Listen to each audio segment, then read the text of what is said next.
Track 1. I'm a geologist with a well-known multinational corporation. Maybe you even own shares in our company. Our core business is mining: gold, silver, copper, iron, and so on. We have a complex structure.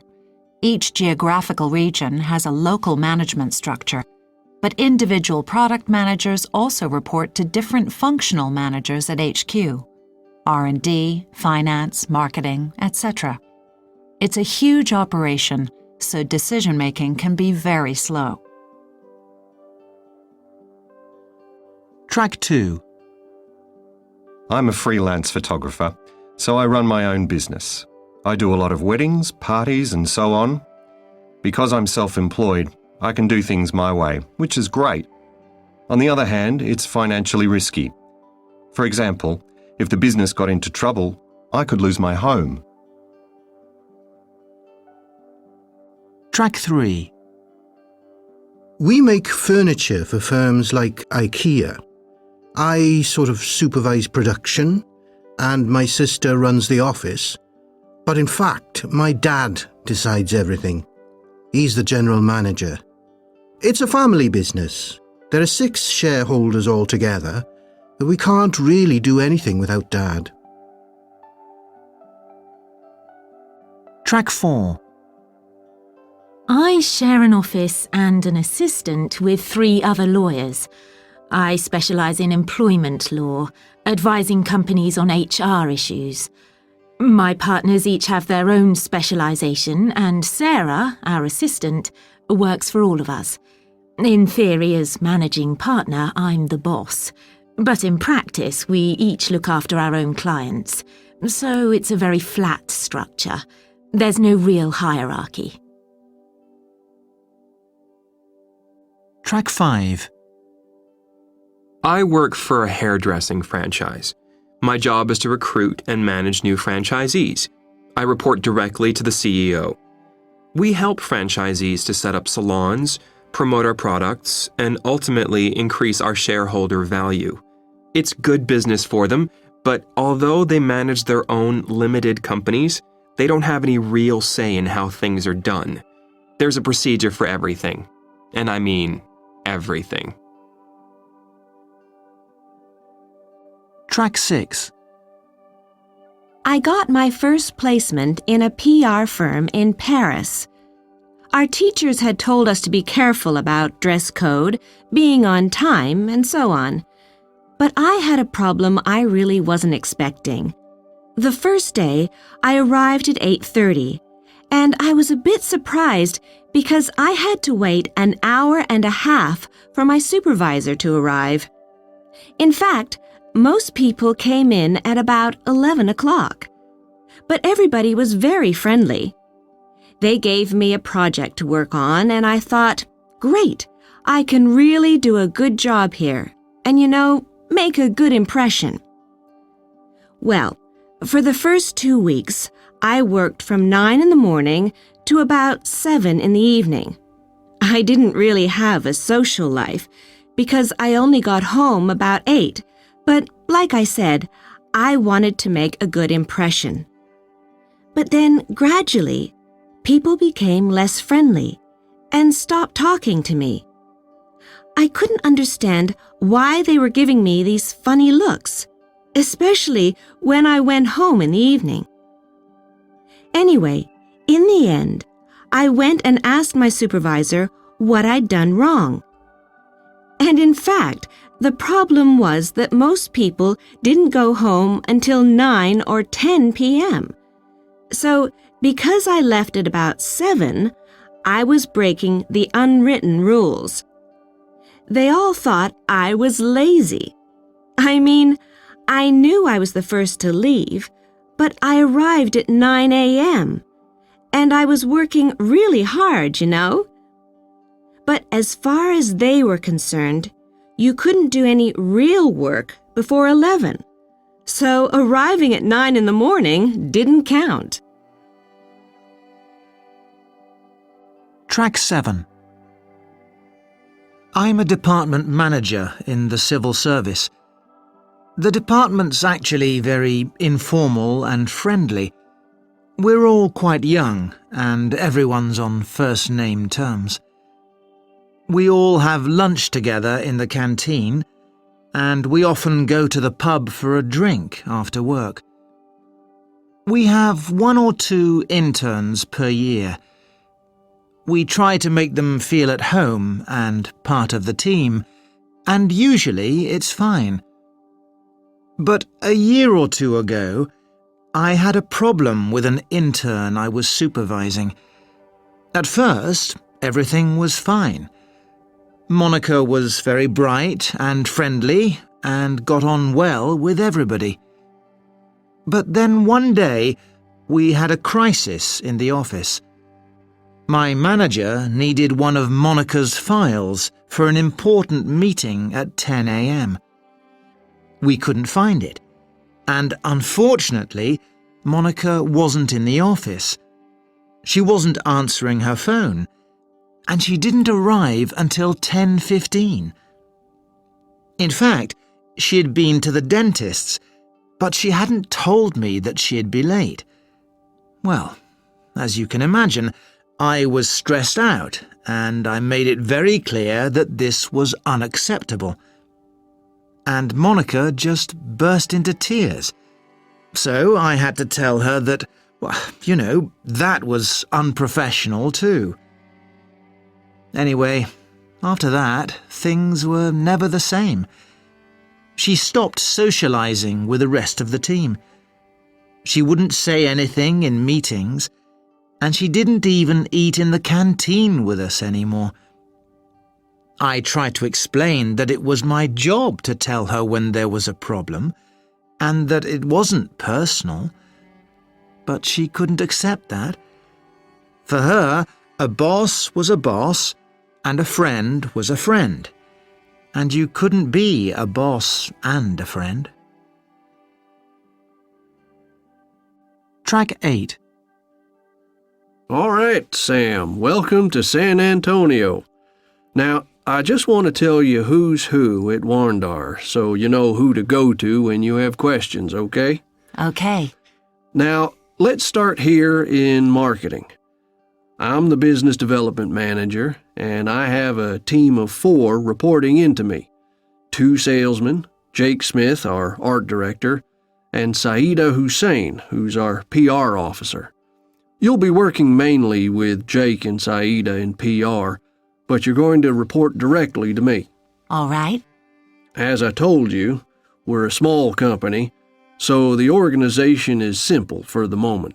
But we're growing fast, so that's going to change as we hire new staff. For example, right now, we don't really have an HR department. Monica Overstreet, our office manager, takes care of HR. Yes, I met Ms. Overstreet last time I was here. That's right. She also looks after finance, and she has 2 accountants working under her. Now then, as you probably know, Warndar Technologies was founded by Marilyn Warner, our CEO, and David Darren, who's now COO. COO? Yeah, Chief Operating Officer. Basically, David runs the business on a day-to-day basis. Marilyn deals with strategy. She's often away at our parent company in Houston. Uh-huh. So Warndar is a subsidiary of the Iresis Group, right? That's right. They took us over a couple years ago. Anyway, there are 3 other department heads who all report to David. Roxanne Paul is our IT manager in charge of IT and technical support. She's new. She joined 6 months ago when our old IT manager resigned. Really? Yeah. He was appointed head of IT in a big firm up in Washington.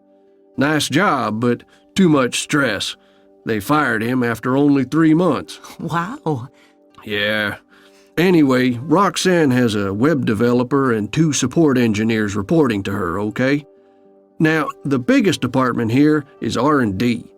Doug Pearson has 7 research scientists in the lab. Doug coordinates our development programs, so he liaises with me in marketing and with our program manager, Herb Monroe. Herb manages the engineering department, and he's responsible for building our product package. He has a team of 3, 2 software engineers and a technical writer. Okay. All right, I think that's everyone. So let's go and meet Saida, unless you have any questions. Track 9. Do you know the one about the CFO and the crocodiles? Well, there was this CEO who was giving a party for his executive team. Over the years, the boss had done very well for himself, so he was proudly showing the executives around his luxurious country house. Anyway, at the back of the house, he had built the largest swimming pool any of them had ever seen. Absolutely huge, you know? But the pool was full of very hungry crocodiles. So the CEO said to his executives, "The most important quality for an executive is courage. Without it, you will never become a CEO like me. So, this is my challenge to each of you. If anyone can dive into the pool, swim through those crocodiles, and reach the other side, I will give them anything they want. My job, my money, my house, anything." Well, of course, everyone laughed at the challenge, and nobody took it very seriously. Anyway, they had just started to follow the CEO towards the barbecue when suddenly there was a loud splash. Everyone turned around and ran back to the pool where the chief financial officer was swimming for his life. The crocodiles had almost caught him when he reached the edge of the pool.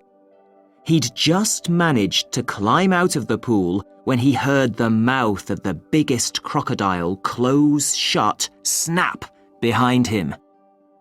Well, the CEO shook the CFO's hand and said, "I'm really impressed. Until you dived into that pool, I never imagined you had such courage.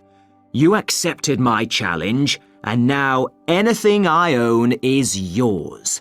Tell me what I can do for you." The CFO was still recovering from the swim. He looked up at the CEO and said, "You can start by telling me who the hell pushed me into the pool." Track 10. Morning, Tiffany. Good weekend? Oh, yes, it was cool. And you? No, not really. Listen, Tiffany, come into my office. I need to talk to you. Oh no, what now? Look, I hear you had a problem with Maureen on Friday. Oh, that, yeah. That idiot refused to help me. Who does she think she is? You mustn't talk about your colleagues like that. Maureen is a very experienced assistant and a valuable member of the team. Maybe, but she still refused to help me. Yes, but she had a good reason to refuse. Maureen was very busy on Friday, and you didn't ask for help. You demanded her immediate attention. As a future manager, you should show respect to all the staff. But I was just trying to finish the job. Well, you won't get results from people like Maureen if you're rude. Look, I was tired. I had a difficult week, okay? Tiffany, everyone gets tired, and I'm getting tired of your attitude. You apologise or there'll be trouble. Do you understand? Me? Apologise to some stupid little secretary? No way. Track 11. Morning, Tiffany. Good weekend? Oh, yes, it was cool. And you? Yeah, I had a good weekend too. Apart from having to finish off this report. How about you? What did you do? I went to the swimming pool yesterday. Gorgeous weather. Sounds good. Tiffany, have you got a minute? Sure. Come in. I just wanted to have a quick word. I hear you had a problem with Maureen on Friday. Oh, that, yeah. That idiot refused to help me. Who does she think she is? Well, Tiffany, I think perhaps you should be more careful about how you talk about your colleagues. Maureen is a very experienced assistant and a valuable member of the team. Okay, but she still refused to help me. Well, you might want to think about why she couldn't help you. Maureen was very busy on Friday, and I understand you didn't really ask for help so much as demand her immediate attention. We try hard to respect all our staff here. As a future manager, I think you ought to do the same. But I was just trying to finish the job. Well, I understand that, and I appreciate that you work hard and that you expect other people to show the same commitment. But don't you think you might get better results from people like Maureen by being a little more diplomatic? Yeah, okay. I'm sorry, you're right. I was tired. I didn't mean to be rude. Okay, it can happen to anyone. Why don't you ask Maureen to have a coffee with you and just clear the air, okay? Okay. Thanks, Simon. Track 12. Hi, Jason. Oh, hi, Alex. Do you feel like going out tonight? There's a new Will Smith movie on at 9:15. Oh, yeah. Look, I'd love to, but I've got this essay to finish, and then I've got to write my placement report. Placement? Oh, that's interesting. I didn't know you did a placement. What did you do? I spent 3 months near Birmingham at a place called DINH. They export construction equipment. Oh yeah, good job, was it? It was all right. They're a bit crazy there. People worked really hard, sometimes from 8 in the morning to 9 or 10 in the evening. Sounds like school. Yeah. Anyway, I was in charge of preparing shipping documents. It was lucky we did international trade last semester. It really helped me understand what was going on.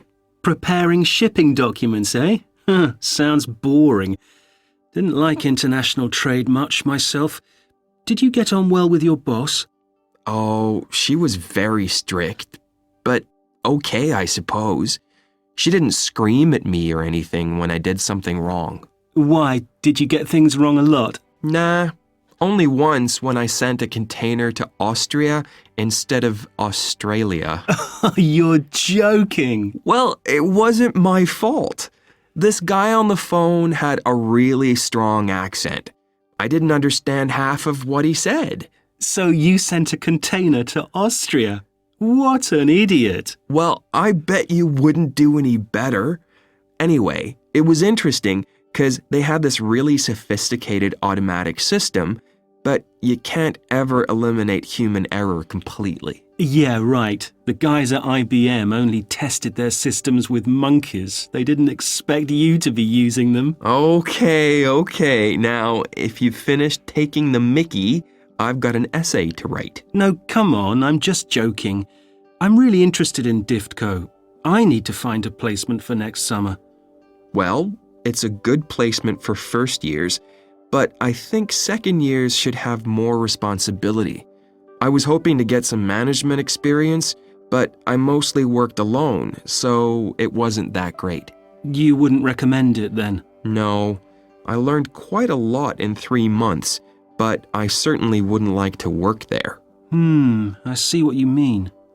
Listen, now I've told you all about it, you couldn't help me with the report, could you?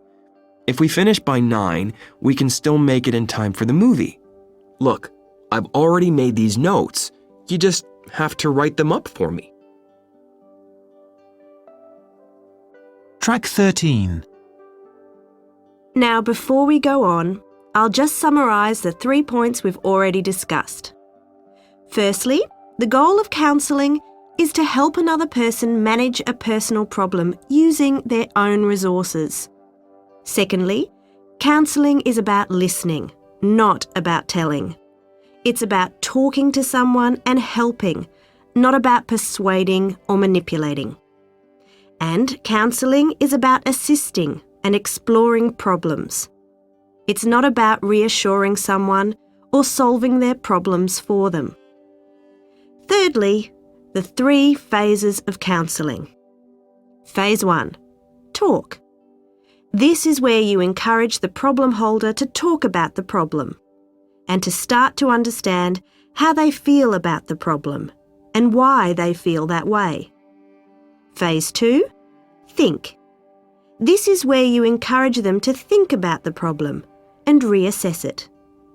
You help them to see their situation from a new perspective, so that they can consider the different options for dealing with the situation. And phase 3, act. This is where you help them to choose their own solution and to establish an action plan to manage the problem. Okay, are there any questions? Track 14. Groupon is currently the world's fastest growing company, with 35 million registered users all around the world. How do you keep so many customers happy? Well, one of the key factors has been cloud computing. We're now in 45 countries around the world, and we got there in about a year and a half. If it wasn't for the cloud architecture we have in place, we could never have done that. Can you give us an example? Well, we've recently adopted Natterbox. Basically, it's software that decides how valuable or how urgent a call is, and then transfers that call to the best person to answer it. If an important client calls, and the salesperson is not at their desk, the call is pushed through to their mobile. If they don't pick up, the system records a voicemail that can be accessed online. So, if the salesperson is on the road or in a restaurant... They still get the call, yes. And where do your call centre staff work? Well, from our call centre in London, we provide customer service for England, Wales, Scotland, Ireland, and Denmark.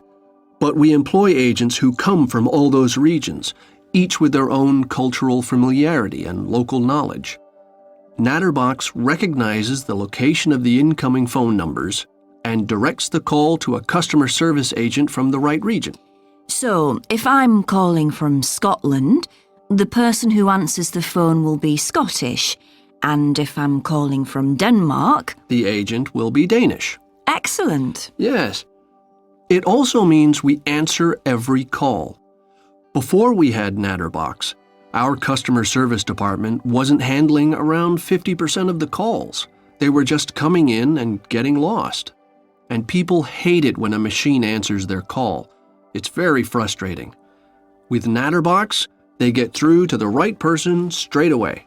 So, in theory, the salesperson or the customer service agent could be anywhere in the world. In London, in India, or in the Philippines. In a call centre or working from home. Exactly. Track 15. Now, don't worry, madam. This is just a minor problem that a few customers experience at first. It will only take a few minutes to resolve. Track 16. Or if you would like more information about our products, please press 4. All I want is to speak to a human being, not a stupid, condescending, brainless piece of silicon. Track 17.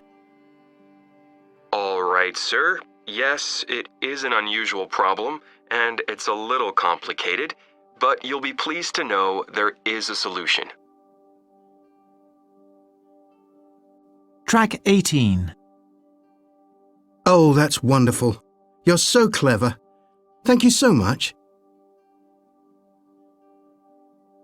Track 19. I fully understand your position, sir, and I would feel exactly the same way myself. Track 20. Alternatively, the simplest solution is to upgrade to the professional version of the software. The extra cost is only around €1 per month. I think you'd agree that that's excellent value, wouldn't you? Track 21. Oh, thank you so much. You're so patient. I bet nobody else has these problems. I just feel so stupid. Track 22. A very good morning to you, and thank you for calling the helpline. How can I help you today? Track 23. Welcome back to Guess the Product.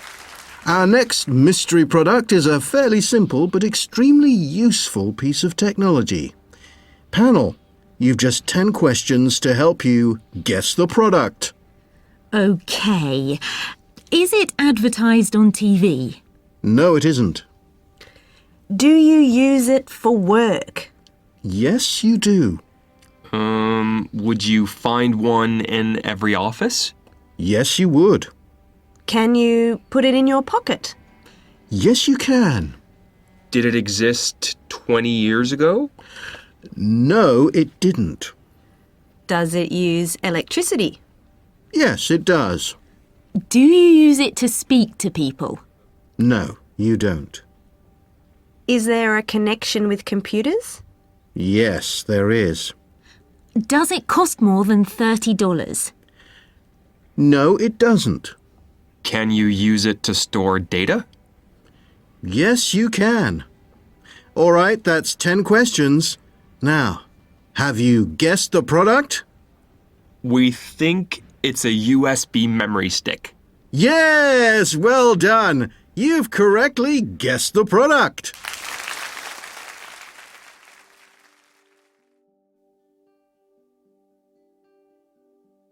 Track 24.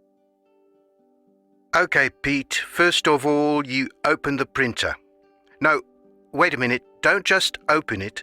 Select Change Cartridge from the menu. From the menu? Do I have to switch the printer on? Yes, of course you have to switch it on. Otherwise you can't use the menu. Oh, right. What about the computer? No, that's all right. You needn't switch the PC on, just the printer. All right. So the printer's on, select Change Cartridge, OK, and open the printer. What now? So now you gently remove the old cartridge. Don't force it. If it's difficult, you might have to pull it back first, then upwards.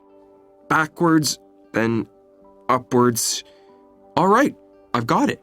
Okay, so now you can install the new cartridge. You'll need to remove the adhesive tape first, but be careful you don't touch the printed circuits.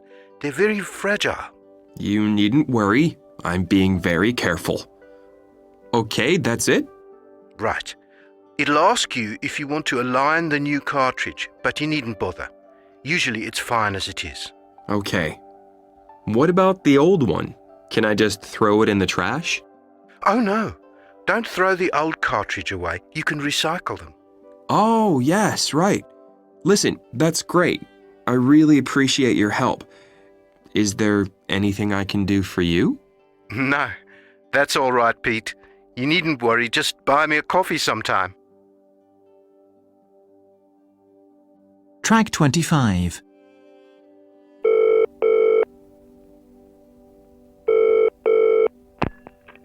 Thank you for calling the Superword helpline. Please hold the line.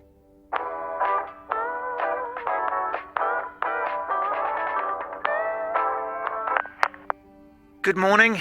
Dean speaking. How can I help you? Oh, good morning. Yes, I'm afraid your program isn't working properly. Oh, I'm sorry to hear that.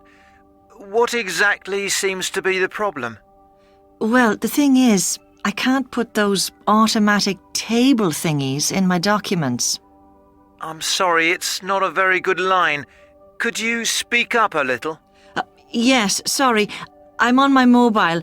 Is that better? Yes, that's much better. Thank you.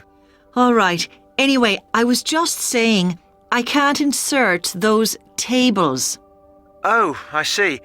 You're having trouble importing spreadsheets into a Superword document? Yes, that's right. All right, I'll put you through to our spreadsheet specialist. Thank you.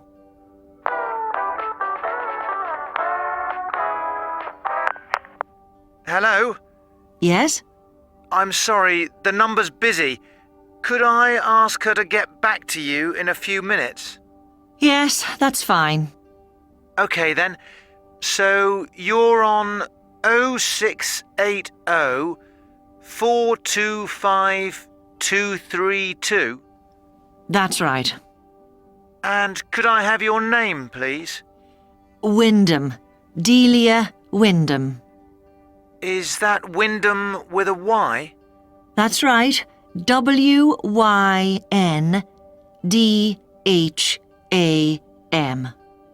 Thank you, Ms. Wyndham. I'm sure we'll be able to sort it out.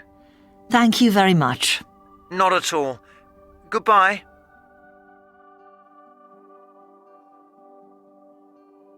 Track 26.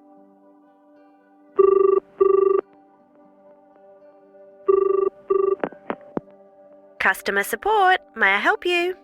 Yeah, well, I'm having trouble with Word. Well, let me sort that out for you. What exactly seems to be the problem? That doesn't work. It won't accept anything when I type. I see. How long have you been having this problem? Well, about 10 minutes.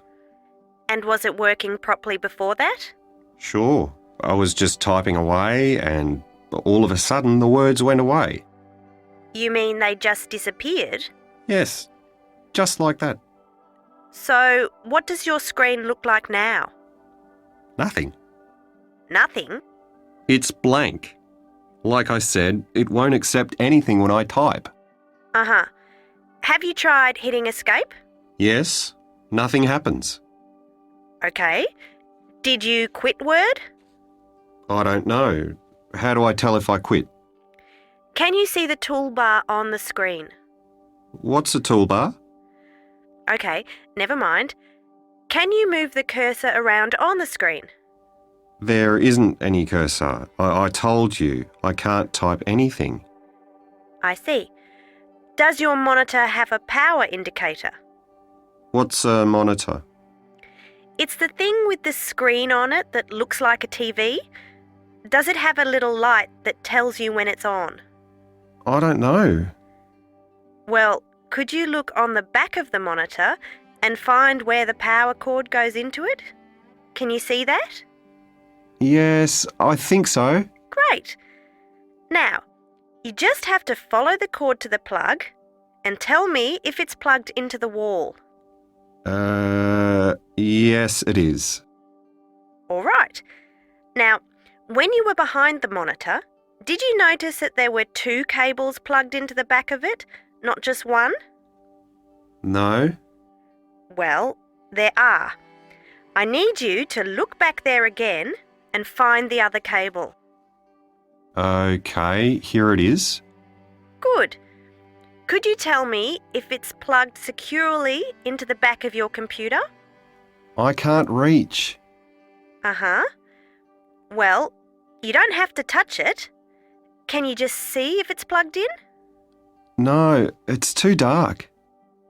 So you mean the lights are off? Yes, Well, couldn't you just turn on the light? I can't. No? Why not? Because there's a power cut. A power cut. Ah, okay. I can handle this now. Listen, for the power cut, I'll have someone call the electricity company. For your Word problem, do you still have the boxes and manuals and packing stuff your computer came in? Well, yes, I keep them in the closet. Good. I'd like you to go and get them, to unplug your system, and to pack it up just like it was when you got it. Then, I want you to take it back to the store you bought it from. Really? Is it that bad? Yes, I'm afraid it is. Well, all right then, I suppose. What do I tell them? Tell them you're too stupid to own a computer. Track 27. So, Laurie, these recruitment and turnover problems we're having, is it just a question of money? Well, of course, salaries are not terribly attractive these days. They were quite good a few years ago when the centre opened, but they haven't really increased with the cost of living, especially now house prices are so expensive here. So we're finding it more difficult to attract people from outside the area. But actually, salaries are not the biggest problem. Basically, there are two reasons why our turnover is high: working conditions and job satisfaction. I see. What's the matter with working conditions? We give them free coffee, don't we? Well, things are very different now from when we started. In the past, the volume of calls was much lower, so things were more relaxed. Advisors had time to chat or have a cigarette between two calls. Now the workload is much heavier and the supervisors have to be very strict about breaks. 2 bathroom breaks per day and 20 minutes for lunch. There's a lot of unhappiness about that. And punctuality. Well, the bus service here is totally inadequate. A lot of advisors can't afford a car, so transport is a real problem, especially at night. Yes, I can see why that's a problem. And there are little things, like having your own personal space. When you share your desk with your colleagues on the other shifts, you can't really personalise anything.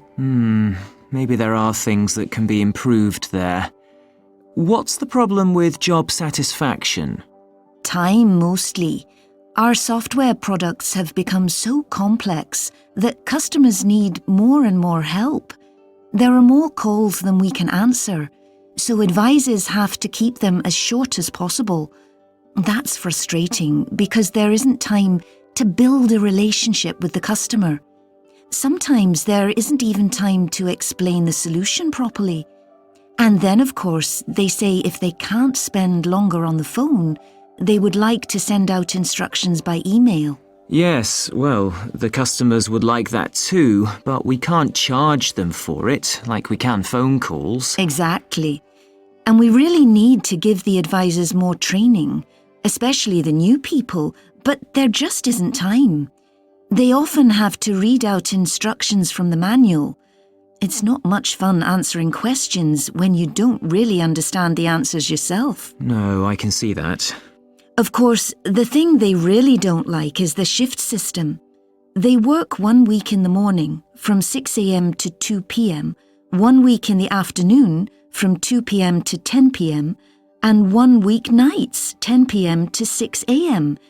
I mean, it's okay for young single people, but it's impossible for women with children. So that's a whole category of the population we have virtually no chance of employing. And some people actually like working nights, so they would happily swap their day shifts with other colleagues who don't want to work nights. But the company won't let them. It's company policy. But it's too rigid. It's just not realistic. Anyway, perhaps you should talk to the advisors themselves. Get it straight from the horse's mouth, as they say. Track 28. Mr. Wang, you often say that packaging is the manufacturer's last chance to seduce the customer. Why is that? Yes, in today's highly competitive marketplace, many products are almost identical, so branding is not enough. That's especially true here in Asia, where there may be literally hundreds of competitors making the same product in the same city. You have to differentiate. You have to communicate the difference which makes your product a better choice. I agree with Jack Trout when he says, every aspect of your communications should reflect your difference. The bottom line is, you can't over-communicate your difference. So, packaging is the best way to communicate your difference? Exactly. 75% of purchasing decisions are made at the point of sale. And because most stores are self-service, your product is alone on the shelf, surrounded by its competitors. According to Walmart, and they're the world's largest retailer, so they should know, your product has to pitch its promise to the customer in 3 seconds or less, from up to 15 feet away. If your packaging is not attractive, effective, and distinctive, how are you going to communicate its difference? Okay, so packaging is critical, and manufacturers spend millions of dollars on it. So why are there so many failures? The big problem is a lack of communication. Typically, there are several different groups of experts, all working in their own specialized field. Market research people who know nothing about design, designers who know nothing about manufacturing, and production people who know nothing about consumer needs.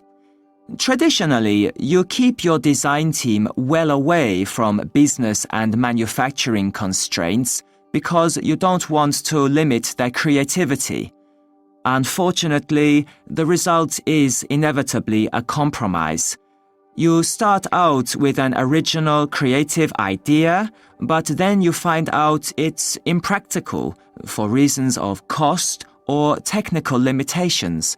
So it gets watered down, simplified, adapted. In the end, you are left with a package which is easy to make, easy to transport, and within budget, but it's no longer what the consumer wanted. So you get focus groups where consumers don't really like any of the concepts that are presented. That means either you start all over again, or you have to choose the least unpopular option. How do you avoid this problem at New China Packaging? Well, basically, what we do is build what we call a task force. This is a cross-functional team with people from all the different departments involved in the project. We put them all together in a hotel with all the tools they need to produce mock-ups and prototypes. Then we literally lock the door, and we don't let them out until they produce something that everybody is enthusiastic about. And do you include consumers in the task force? Yes, indeed. We need the end user's input right from the beginning. Everything is consumer-led. And because we know that what consumers say they need and what they really need are frequently two different things, we also observe them using the product. Frequently, we can detect behaviors and needs that the consumer is not even conscious of. Really? So who else is involved? Marketing, manufacturing, designers, consultants, everyone who has a stake in the product. And how long does the process take? Traditionally, months or sometimes years. But today, our task forces can usually deliver an optimal solution in 1 week, sometimes less. And remember, when they deliver, every aspect of the package is consumer validated, realistic, and feasible. So this extremely short turnaround means that the manufacturer can react very, very quickly to changes in the market, almost in real time. Track 29. I want to listen to English while I go jogging. Is that possible? Oh, yeah. Jogging, cycling, skiing, whatever you like. Nothing can stop it. I even dropped mine down 2 flights of stairs, and when I picked it up, it was still working. Track 30. I hear you bought one of those new robots. What do you think of it? Oh, it's fantastic. I used to spend hours cleaning the flat. Now I can just program the robot and sit back and watch it work. That's incredible. I must get one. Track 31. I really like the colour. It's a beautiful car. Yes, and it's an interesting shape, too. Quite unusual. Very different from other cars in this category, isn't it? Track 32. Mom, what's in this bottle? I can't open it. Give that to me, dear. You mustn't touch that. It's for cleaning the kitchen and it's dangerous. Fortunately, they put it in a special bottle that children can't open. Track 33. Quick! It's starting to rain, and there's a pallet of those electronic toys outside. Okay, I'll move it straight away. But don't worry. The boxes are made of special paperboard. A little rain won't do any damage.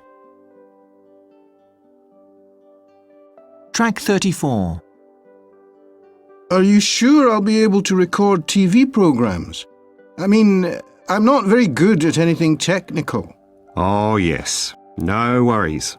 My 5-year-old can operate this model. It's dead easy. Track 35. Good afternoon, everybody. Imagine you're on a fishing trip. It's the middle of the night, it's dark, it's foggy, and you're sailing your boat between dangerous rocks. Are you afraid? Not at all. You are supremely confident, checking and adjusting your route with just a touch of a finger on a screen. How do you do it? Well, I'm here today to tell you about the ChartTech i3, an extraordinary nautical information system, where a touch-controlled screen enables you to operate several different navigation functions with the touch of a finger. Let's start with the touchscreen command. Just by touching the screen, you can view and change charts, calculate distances, create a route, and a lot more. The large colour display screen automatically shows you a bird's eye view of where you are and where you're going. Moving on to what's below the water. Thanks to the radar overlay, you see exactly what the fish are seeing, and the touchscreen 3D fish finder will help make your fishing trips considerably more successful. Now, can I just turn to communications? The ChartTech i3 can send fax, email, and voice messages. You can request and receive weather reports based on your actual GPS position. And you can even automatically monitor vital onboard systems when you're away from your boat. So, I'll just sum up the ChartTech i3's main features. Let's just go back to our midnight fishing trip. First, touchscreen command lets you navigate between the rocks with just one finger and a bird's eye view. Secondly, the underwater radar and fish finder shows you where the rocks are and where the fish are hiding. Finally, the communications function means you can receive and send important data on the weather, your location, and your boat at any moment. I'd like to finish by inviting you to try the ChartTech i3 for yourself. Our website has an incredibly realistic simulation that you can try out without ever getting your feet wet. Thank you very much. Track 36. Please record your product review and your rating out of 5 after the beep. Thank you for your feedback. This is easily the best phone I've had so far. It's the perfect phone for the basic user. I have already bumped it and dropped it a few times, but it's still going strong. The battery life is incredible. Overall, it's a real workhorse. There are no frills, but it does what a cell phone needs to do. I rate it 5 out of 5. Track 37. Please record your product review and your rating out of 5 after the beep. Thank you for your feedback. I hate this phone. It's too small. I can't open the flip cover with one hand. There's no screen on the outside to see the caller identity. The reception is horrible. It drops calls probably 30% of the time. There is a very long key delay, which is incredibly annoying. I'm anxiously awaiting the day I can upgrade and get rid of this monstrosity. I rate it 0 out of 5. Track 38. Please record your product review and your rating out of 5 after the beep. Thank you for your feedback. I've had the phone for about 3 weeks. I like the size and the design. The features are good too. It's easy enough to use and it has survived a couple of drops. However, the alarm clock won't work anymore. I'm not too sure about the internal antenna. I hate having a full signal when making a call, only to have a dramatic drop when I put the phone to my head. Everybody says it's the telecom company's fault, not the phone, or maybe I just got a bad one. We'll see. I'm going to try the 9200 next. I would give it a rating of 3 out of 5. Track 39. Shall I start then? Okay. I know you're going to be very excited by the Pingman, like me, so I'm sure you'll have lots of questions. And perhaps we'll take questions after the demonstration. Okay, we've done lots of tests, which have all been very positive, and there are lots of different markets for the Pingman: children, adults, dogs, businesses, and so on. We think there's an enormous potential for this product. Until now, GPS tracking systems have been too bulky, too heavy, and too unreliable indoors to be used as personal tracking devices. Our Pingman weighs only 75 grams, and, well, we'll show you how it works in a few minutes on the internet. So, you can connect to the internet from anywhere in the world and just ping your user to know exactly where they are, within 1 meter. Nobody else has a product like this on the market, so we want you to approve the investment, because there's a huge market. What do you mean by ping? Oh, yes, on the internet, you tell a satellite to send a signal to the device, and the device answers the signal, and then the satellite can calculate the device's exact location. Oh. Anyway, it only weighs 75 grams. Did I say that already? Yes, at 75 grams, it's 5 centimetres in length and about 3.5 centimetres wide, so about half the size of a cell phone. And there are different models for children or adults. Tests were really positive, and our sales forecasts are excellent. There's also a model for animals. It's built into a collar, so if you lose your dog, for example, you just ping it from the internet to know where it is. So, unless you want to ask questions, I think we'd better have the demonstration. I forgot to mention profitability. We think it will be profitable. Very profitable. Okay, are there any questions? No? No questions? Okay then, let's have the demonstration. It's at the back of the room. Yes, so, Track 40. Good morning, everybody. Would you like to know at all times exactly where your young child or teenager is? How comforting would it be to know that your elderly mother is safely back home from the shops? How much would it be worth to know precisely where your sales reps or technicians were? And how much time would you save if you knew where your dog was hiding? Well, here's the answer. I'm here this morning to present the Pingman, a revolutionary new personal GPS tracking device, and to ask you, members of the board, to approve the investment needed to start production. Now, I know you're going to be very excited by the Pingman, so I'm going to give you a quick overview of the product in about 15 minutes. After that, there'll be a hands-on demonstration, and I've allowed some time for questions and discussion after that.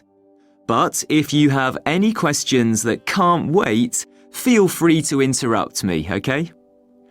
I've divided my presentation into 3 sections.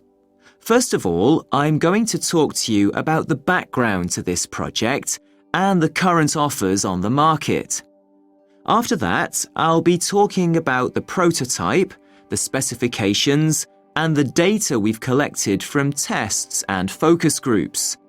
Finally, I'd like to present a business plan which will show you why we expect the return on investment in this product to be considerable. Okay, so let's start with the background. Now, GPS tracking systems are not new, but until now they've been too heavy and too unreliable indoors to be used as a personal tracking device. What's new about the Pingman is that we can build it into a wrist strap or collar, small and light enough to be worn comfortably by a small child or a dog. For the first time, it will be possible to locate the wearer via the internet, anywhere in the world, indoors or out, 24 hours a day. Global reach. Does that answer your question? Okay, so I'd like to wrap up the presentation and move on to the demonstration. Let me just summarize what I've already told you. Firstly, I explained why there is a huge market just waiting for this product. Secondly, I presented the different specifications for the child, adult, and animal versions we intend to launch, and the positive reactions we've had during trials. Last but not least, I have given you the strongest possible reasons why you should approve this investment: extraordinary sales forecasts, strong cash flow, and unprecedented profitability. Now, if you'd like to move to the back of the room, our R&D staff are ready to start the demonstration and to answer your questions. Thank you very much for your attention. Track 41. I've divided my presentation into 3 sections. First of all, I'm going to remind you of the background to this project and the current offer on the market. After that, I'll be talking about the prototype, the specifications, and the data we've collected from tests, focus groups, and market studies. Finally, I'd like to present a business plan. This will show you why we expect a return on investment that is without precedent for our company. Is everybody happy with that agenda? Track 42. Okay, so we all agree on that then? A completely new range of pizzas for the 21st century, featuring fusion cuisine with the best of contemporary Chinese and Western influences. Great. We'll need at least 5 really new recipes, so see what you can come up with. We'll need new names for each new pizza then, Jack. Of course, but we can come back to that later. Okay, so can we move on to point 2, new promotional ideas? What suggestions do we have? Billy? Well, obviously, with the new pizza range, we should do a relaunch. And what about doing specials at different times in the year? You know, New Year, National Day, Dragon Boat Festival. Well, Billy, it's been done before, but I guess we could do that. Why not? Mig? What about Bog Off? I'm sorry? You know, BOGOF. Buy one, get one free. 2 pizzas for the price of 1. And another idea would be to have a 2-pizza box. The pizzas stay hotter when you have 2 in a box. I'm not sure that's a direction we really want to go in. The franchisees won't like it, and we want to get away from the idea that Big Jack's is just good for filling your stomach. Well, what about a gourmet club? Customers get special privileges if they become members. Or feature different national cuisines each month. Indian in the first month, Thai in the second, and so on. Yes, that's good, Mick. And don't forget the internet. What if you could build your own pizza and order your takeout or delivery online? Sounds like it might be expensive, Billy, but yeah, that's more the kind of thing I had in mind. Anyway, let's go on to points 3 and 4 on the agenda. I think we can take them together because the box depends very much on the logo and the colour scheme. Billy, I think you feel strongly about this. Yes, Jack, I do. We've had our current logo ever since your dad started the business. The Big Jack logo was perfect 30 years ago, but a lot of things have changed since Big Jack's time. Apart from anything else, the symbolism is all wrong. And remember, people are very sensitive to that kind of thing here. What do you mean the symbolism is all wrong? Green and red are the colours of Italy. It's what pizza is all about. Maybe, but the green checkered tablecloth on the round table, it symbolises old world values that people in Hong Kong just don't identify with. And it's well known that green isn't a good colour for packaging for Chinese people. Oh, really? Why's that? Well, you know, it's that thing about green hats. It means your wife is, you know, seeing another man. Billy, this is all very interesting, but... No, hang on, Jack. I think Billy's right. We have to take this kind of thing into account. And the box. The box is really important. It's easily the best way we have to communicate with our customers. Couldn't we have a more exciting box, as well as new colors and graphics? I mean, every baker in the city sells pizza in the same standard box as us. We need to differentiate. An octagonal box would be good, maybe with a window so you can see the delicious hot pizza you're carrying. Well, as long as it doesn't complicate storage or delivery, I don't see why not. But it seems to me we need to get more advice on this. I trust you'll agree that we need to have some brand building and packaging consultants work on this. We'll consider their proposals at our next meeting. Track 43.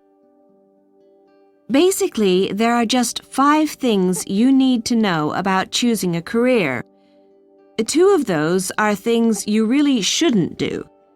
2 of them are things you absolutely have to do. And then the last thing is something only you can do. Okay, let's start with the 2 things you really shouldn't do. The first sounds very simple, but can actually be very difficult to avoid. You shouldn't let other people decide. Don't choose a career just because your parents or your teachers or your friends want you to do it or think you'd be good at it. Choosing the right career is one of the biggest decisions you'll ever have to make. So don't choose for other people. Choose for yourself. You'll have lots of opportunities to make other people happy, but this one is for you. This is maybe the one time in your life when you need to be totally selfish and choose what feels right for you. Secondly, you shouldn't choose a career just because it's something you're good at. Now, don't get me wrong. If you're good at something and you genuinely love doing it, well, that's great. So go for it. But all too often, I meet people who chose a career in science, for example, just because they were good at science in school. And although they're still good at it, actually, they hate it.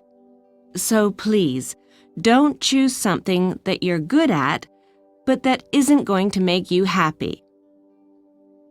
Now, what about the 2 things you really have to do? Well, the first one sounds like something from a kung fu movie, but it's true.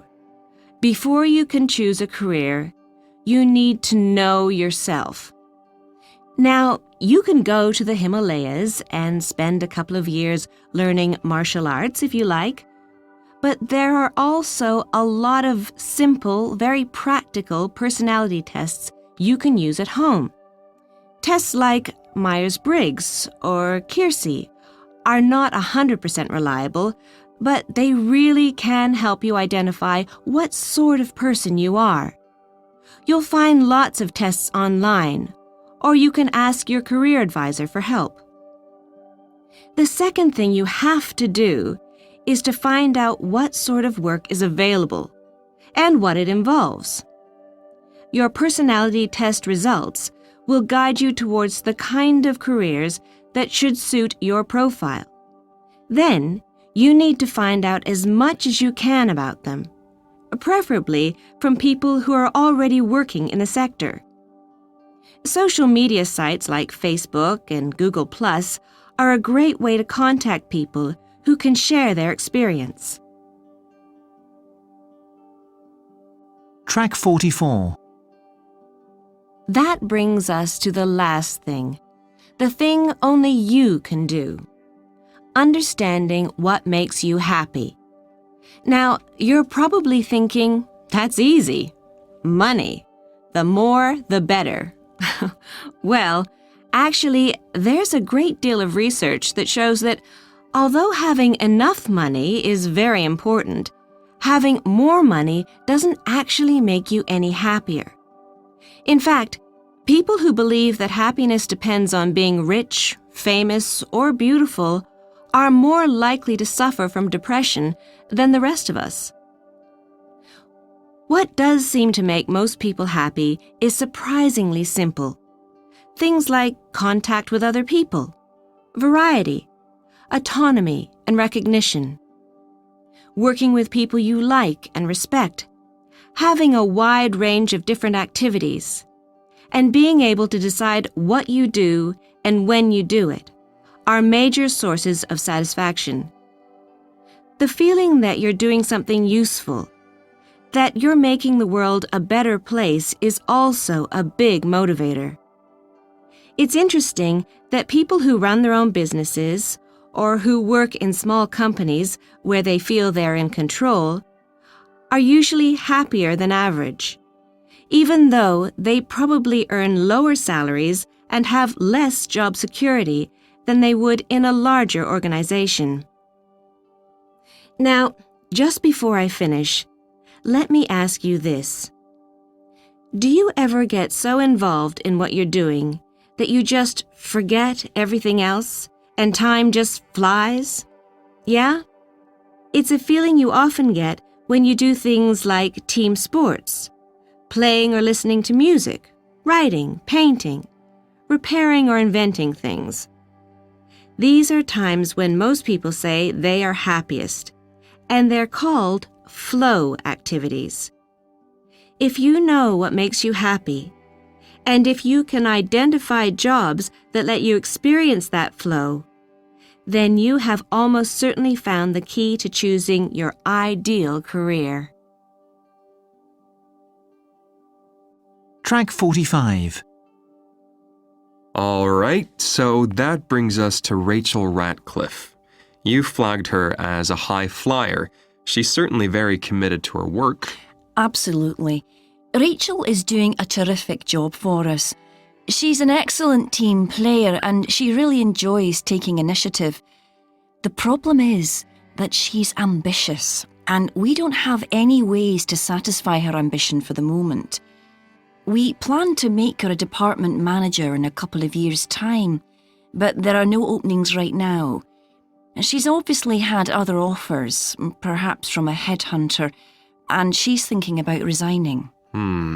It would be a shame to lose her. Solutions? Well, we could offer her a 2-year assignment in Germany. I know there's a vacancy over there for someone with her profile, and she'd certainly be able to make a valuable contribution, but I don't know whether she'd agree. She has a fiancé, so it may be difficult. Another possibility would be to send her on an MBA course and start preparing her for senior management. You really think she's that good? Potential MBA? Well, let me think about that one. I'll come back to you in a couple of days. Okay. By the way, how is young Paul Stevens getting on? I believe he had a problem with his manager? Yes, that's right. He was working to very strict deadlines and just needed a break.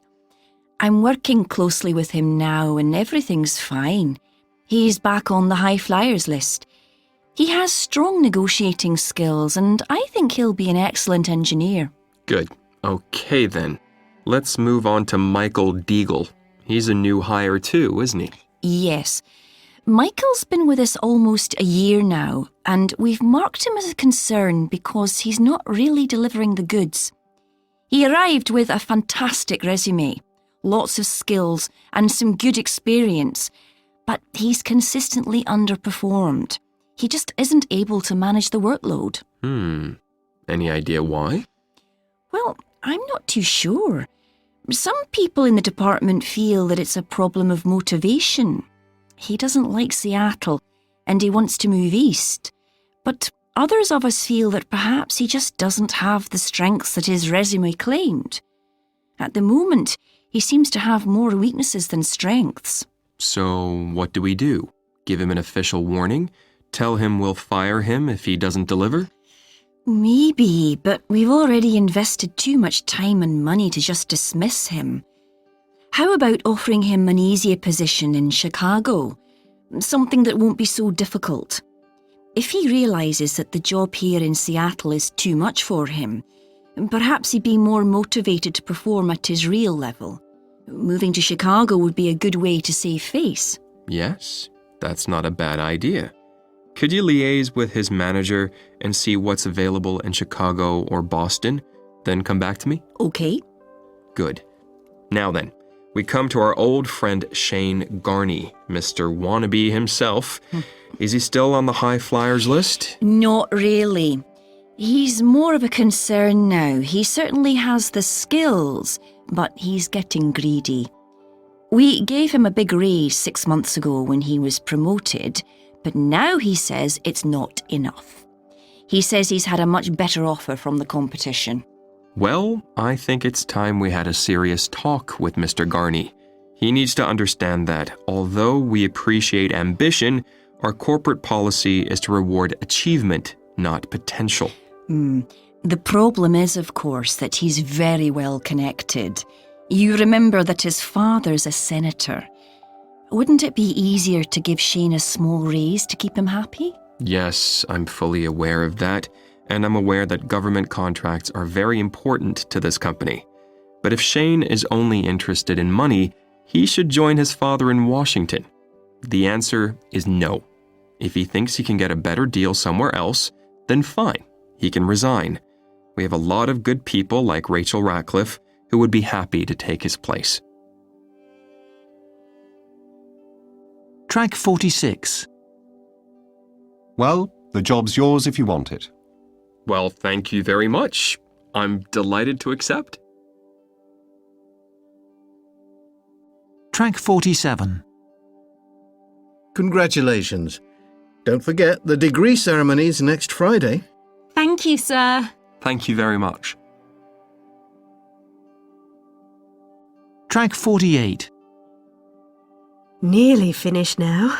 Wow, 17 candidates in one day. And it's almost dinner time. What time did you start? 8 o'clock this morning. Track 49. 10 kilometres. Phew! When they said recruitment tests, I thought they meant IQ and graphology, not an army assault course. Track 50. Have you seen the results, John? Yeah, Oh, I'm so sorry. it's all right. It's not the end of the world. Track 51. I still think Ms. Brown has more relevant experience than the others. Look, we're not getting anywhere like this. Why don't we meet again tomorrow? And remember, we can always ask all 4 candidates back for a second interview if we still can't decide. Track 52. Nick, are you coming out for a drink? Nah, got to finish my CV. You still working on that CV? I mean, how long can it take to say you've got no skills, no qualifications, and you've never done an honest day's work in your life? Very funny. Track 53. Hey Paula, how did the interview go today? Oh, so. Pretty much the same as the last 26. Well, I've got to hand it to you, Paula. You certainly don't give up easily. Track 54. Look out! Oh, too late. Oh dear, it's all over your papers. Sorry about that. These cups are very easy to knock over, aren't they? Never mind. Hope it wasn't anything important. Are you here for the interviews then? Yes, as a matter of fact I am. I'm conducting the interviews actually. It's Mr. Singh, isn't it? Oh. Track 55. 98, 99, 100. There we are. Finished. Finished what, Sally? You don't mean? Yep. Job applications. Started this morning. 100 job applications. You're kidding. Track 56. Where do you see yourself in 5 years' time? Well, that's a difficult question to answer.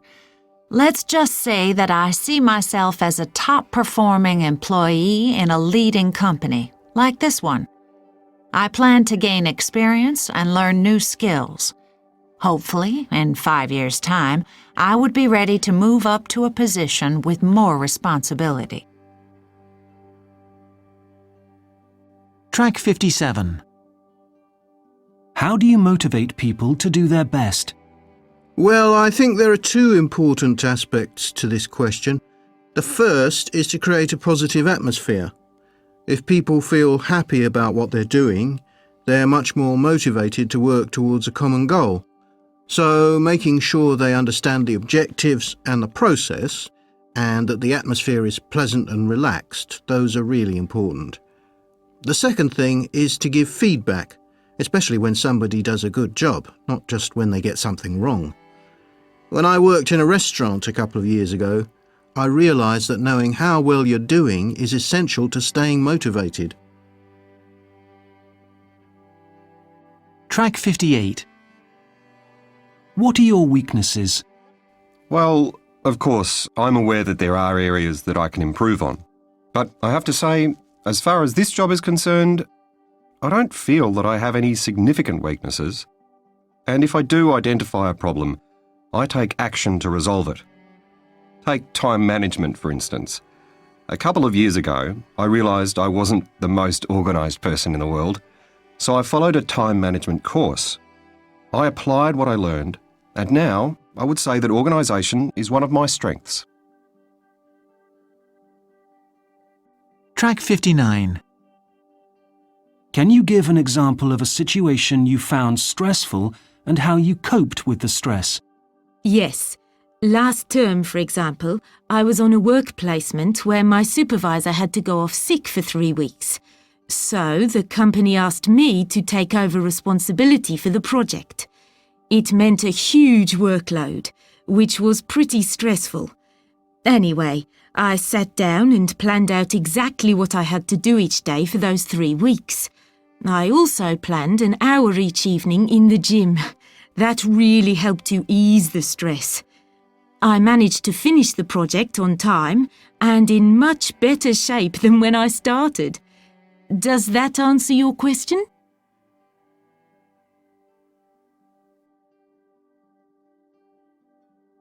The Business 2.0 Intermediate by John Allison with Paul Emerson. Class CD2. Track 1. My gap year? Oh yes, it was a fantastic experience. It was between my second and third years at university. I went to Nepal to teach English. I think I learned more in that year than in 3 years at university. It was incredible. Everybody should do it. Track 2. I went to live with a family in Dublin for a year before starting my degree course. Of course, it was really good for my English and interesting from a cultural point of view. But it was pretty boring going back to school for another year, even if it was in English. Track 3. I've had a great year.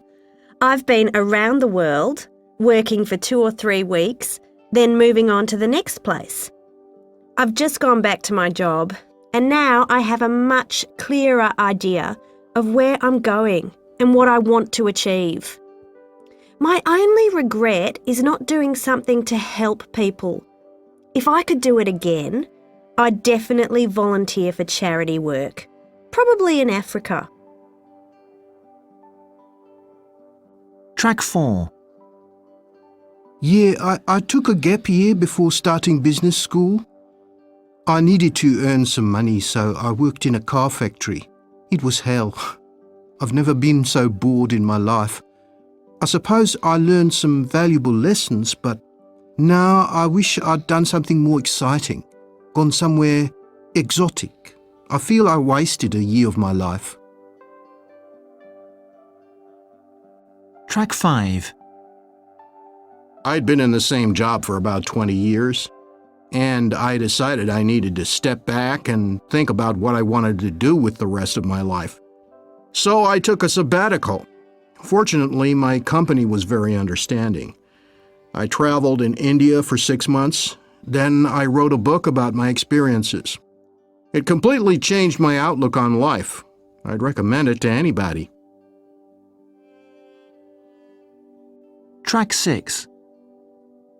I've just started studying medicine. I wanted to get away from my parents and see the world. So I've just come back from 9 months in East Africa. It was really hard. I almost came home after the first week. I'm glad I stayed, because I felt I made a difference to people's lives. A very small difference, but a difference all the same. But if I'd known what it would be like, I'm sure I wouldn't have gone. Track 7. Excuse me, madam, could I ask you a few questions? It's Miss, actually. But all right then, if it doesn't take too long. Thank you, miss. Only a couple of minutes. I'd like you to tell me how interested you are in some of the opportunities offered by internet services like Facebook and Foursquare. Oh, I'm on Facebook, of course. Jessica Johnson, Miss Basildon 2012. Really? Actually, I don't need your name. Just a rating between 0 and 5. 0 means you're not interested at all. 5 means you're very interested. Okay. So, how interested are you in checking into shopping venues and letting your friends know where you are? Oh, can you do that? So you can meet up for coffee or go and try on some shoes together? Oh yes, that sounds cool. So, that's a 5 then. Right. And what about winning gift certificates or prizes after a certain number of check-ins? Oh, wow. I love free stuff, don't you? Uh-huh. Now, how about receiving information on special deals from stores? Well, yes, I suppose so. But not too many, you know what I mean? I can never resist a special offer. I end up spending more than I can afford. Okay. And how interested are you in checking in to a product by scanning a UPC? Scanning a what? A UPC, you know, a barcode. What? On my iPhone? Yes. Why would I want to do that? Anyway, I wouldn't know how. I'm not really into technical stuff. All right. Last question then. How interested are you in becoming the mayor of your favorite coffee shop or the queen of lipstick? A lipstick expert? Nah, not really my thing. But wait a minute. What about shoes? Jessica Johnson, the Queen of Shoes?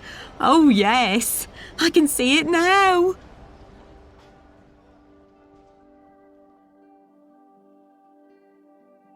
Track 8. So that's 500 at 12 euros a box then. And you need them by Wednesday, you say? Track 9. Considering this would be a regular order, I think 2,500 is still a bit expensive. Track 10. How about if we paid cash? Could you give us an extra 2%? Track 11.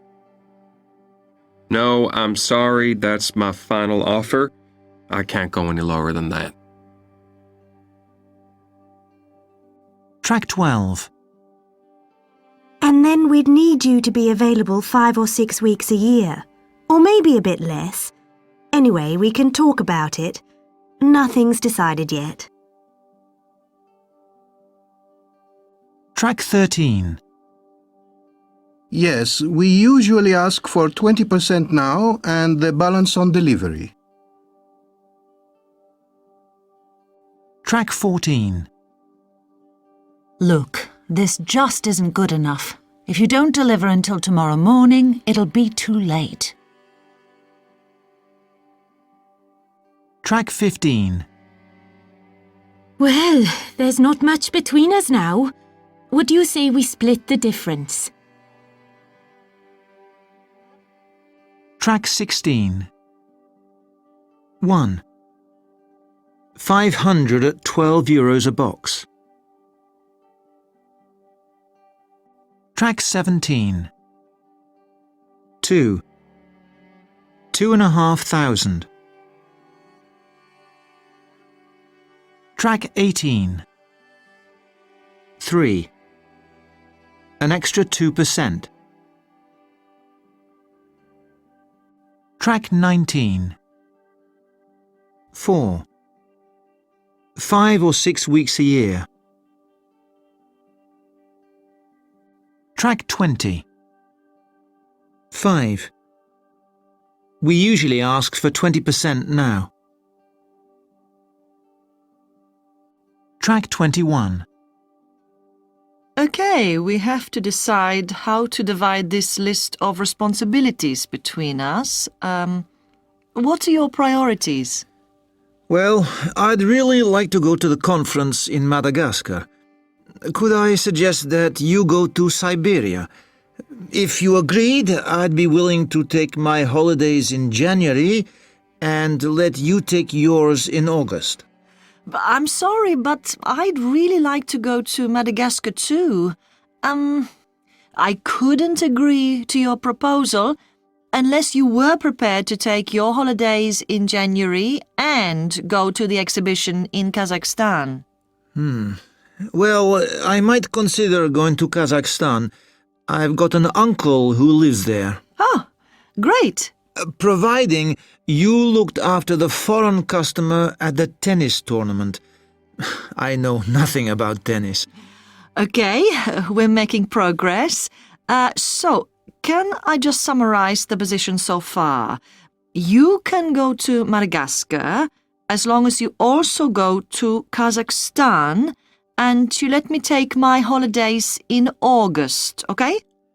Okay, but only if you do the tennis weekend. All right, no problem. I'll handle the tennis if you take your holiday in January. And you go to Siberia. Oh, now, wait a minute. I never agreed to that. I couldn't possibly go to Siberia unless you were able to go too.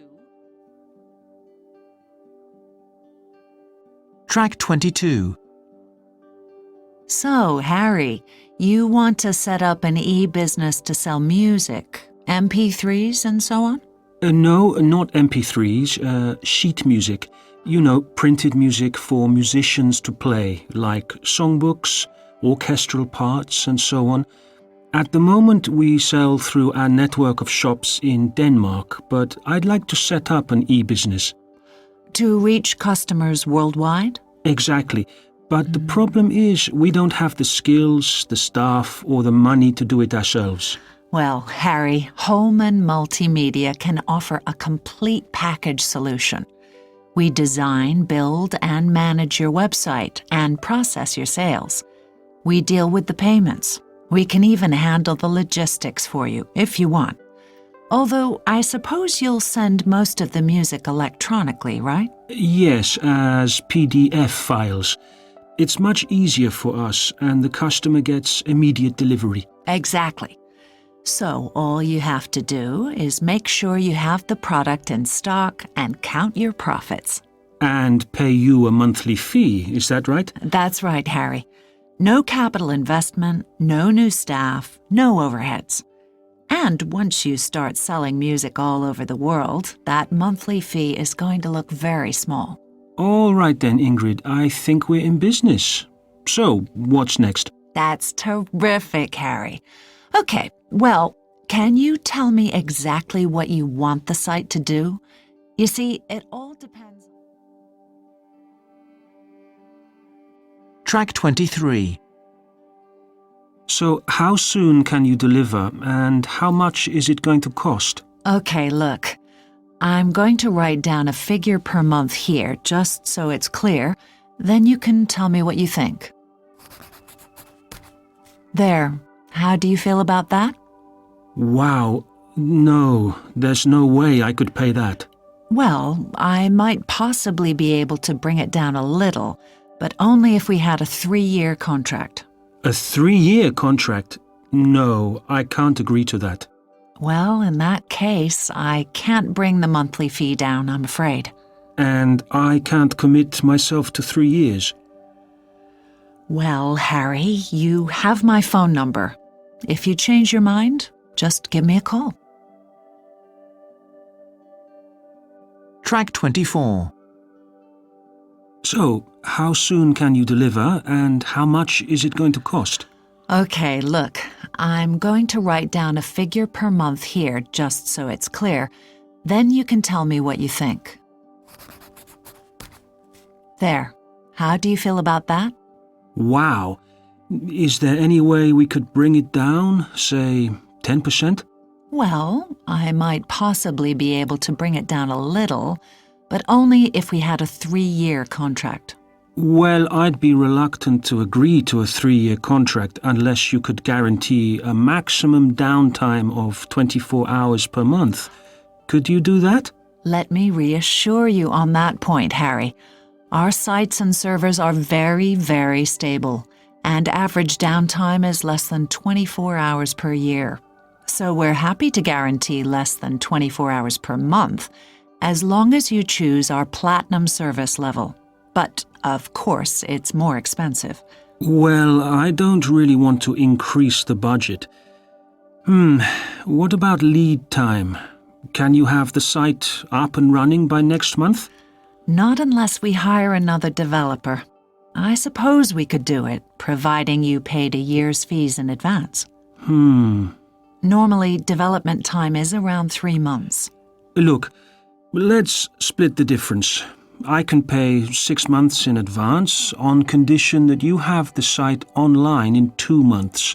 And if you can bring the monthly fee down 5% and include the Platinum service, I'll agree to the 3-year contract. You're a tough negotiator, Harry. But, okay, I think we can agree to that. Excellent. Track 25. I might possibly be able to bring it down a little, but only if we had a 3-year contract. Track 26. I might consider reducing the price if you increased your order. Track 27. I'd be reluctant to agree to a 3-year contract unless you could guarantee a maximum downtime of 24 hours per month. Track 28. Oh, Malcolm, there you are. I just wanted a quick word. Sure. Shall we use my office? No, here is fine. I think I'll have a coffee too. Black, no sugar? Yes, thanks, Malcolm. I saw your memo about the incentive trip. It sounds great. I wish I was going. Well, why don't you? It would be an excellent opportunity to get to know the sales team better. Yes, it would, wouldn't it? But I just don't have the time, I'm afraid. Anyway, the reason I wanted to catch you was to confirm the budget. Ah, yes. I spoke to Charles. I've asked him to allocate a global budget of $28,000. That's for everything except travel, which is a separate budget. That's up about 5% on last year. How does that sound? That sounds great. Thanks, Loretta. I'm going to get one of our best negotiators to talk to a couple of travel agents and see what sort of deal we can get. The hotels usually work with several agents, and some of them are prepared to negotiate better terms than others. Try to persuade them to throw in some extra benefits, too. After all, if we use the full budget, we're giving them a lot of business. Sometimes you can get a free upgrade to an executive suite, that kind of thing. How many people are you taking? Well, the top 10 salespeople, plus myself, and partners, that makes 22. But if we can negotiate a really good package, I'd like to take 1 or 2 more sales reps along. They've all worked fantastically hard this year. Yes, I agree. It would encourage the reps who almost made it into the top 10. I always think it's hard on number 11. It'll be about a week like last year, I suppose. Well, again, if we can squeeze a couple more nights out of the budget, that would be great. But we'll see. Okay, Malcolm. Let me know what you decide. Sure. Thanks, Loretta. Track 29. My guest today is Estela Maldonado, who is the co-founder and chief executive of Beach Hut, Argentina's most successful chain of beach cafes. Estela, Beach Hut is not only a very profitable business, but it's also famous for its ethical principles. Are profit and social responsibility really compatible? Absolutely. I opened the first beach hut in Panama in 1998 with a close friend who, like me, had just lost her job. We both felt we'd been badly treated, and we wanted to prove a point. Unlike the multinationals we used to work for, we set out to treat our employees well, to look after the environment, and to support the local community. And of course, we also wanted to make a little money. And today you have, how many, 37 cafes? Yeah, number 38 opens next month. Okay, so you've grown incredibly quickly, and you've won a number of awards along the way. How exactly have you managed that? We've always felt that our employees should come first. Of course, we love our customers, and we're very grateful to our shareholders, but our philosophy is this: if you make your staff your first priority, if you make sure they're happy and motivated, then they're going to look after your customers, and so the business is going to do well. And when the business does well, shareholders are rewarded too. Track 30. So, Estela, tell us something about your environmental policies. How have they helped you? Right from the start, we wanted to be the greenest cafe in town. We do everything we can to reduce our carbon footprint. We have solar panels on the roof, we recycle, we use biodegradable packaging. And all your food and drink is locally sourced? Yes. We work with local businesses as much as possible. We want to be part of the local community, not a big brand that just takes people's money without giving anything back. But it makes good business sense too. because it means we get quality produce and minimize our transport and logistic costs. Right, so this is not just about altruism then. The bottom line is just as important. Everything is linked. We can only give something back to the community if we make a profit. But taking care of the environment and the local community is very good PR, and that makes it easier to attract customers and to recruit good staff. It's a virtuous circle. I understand you also run educational programs for children in schools. How does that help your business? Argentina's beaches are an incredibly beautiful and precious resource, but they're also very fragile. We send volunteer staff members to teach school children how to protect our natural environment. Of course, it doesn't have an immediate impact, and it doesn't bring customers through the door the next day. But in the medium and long term, having the environmental awards and displaying the logos on our website and on our packaging really helps to build a positive image. The market is extremely competitive, but our customers are very loyal because they know we share the same values. They know we're not short-term driven. We have to think more long-term about building sustainable businesses, and it's the same for society in general. If you want a society that cleans up the beaches and plants trees and uses hybrid vehicles, you have to think long-term. The short-term model just doesn't work, not for business and not for society. Track 31. Mr. Boulard, the mayor is very upset. You've just dismissed 500 people from the factory. Have you forgotten that when your company arrived, you promised to create jobs for our town? Track 32. Well, of course, I understand that you are upset, Ms. Belabed. Unfortunately, new technologies have revolutionized our industry. You must understand that with new automated machinery, we will no longer need so many operators. Track 33.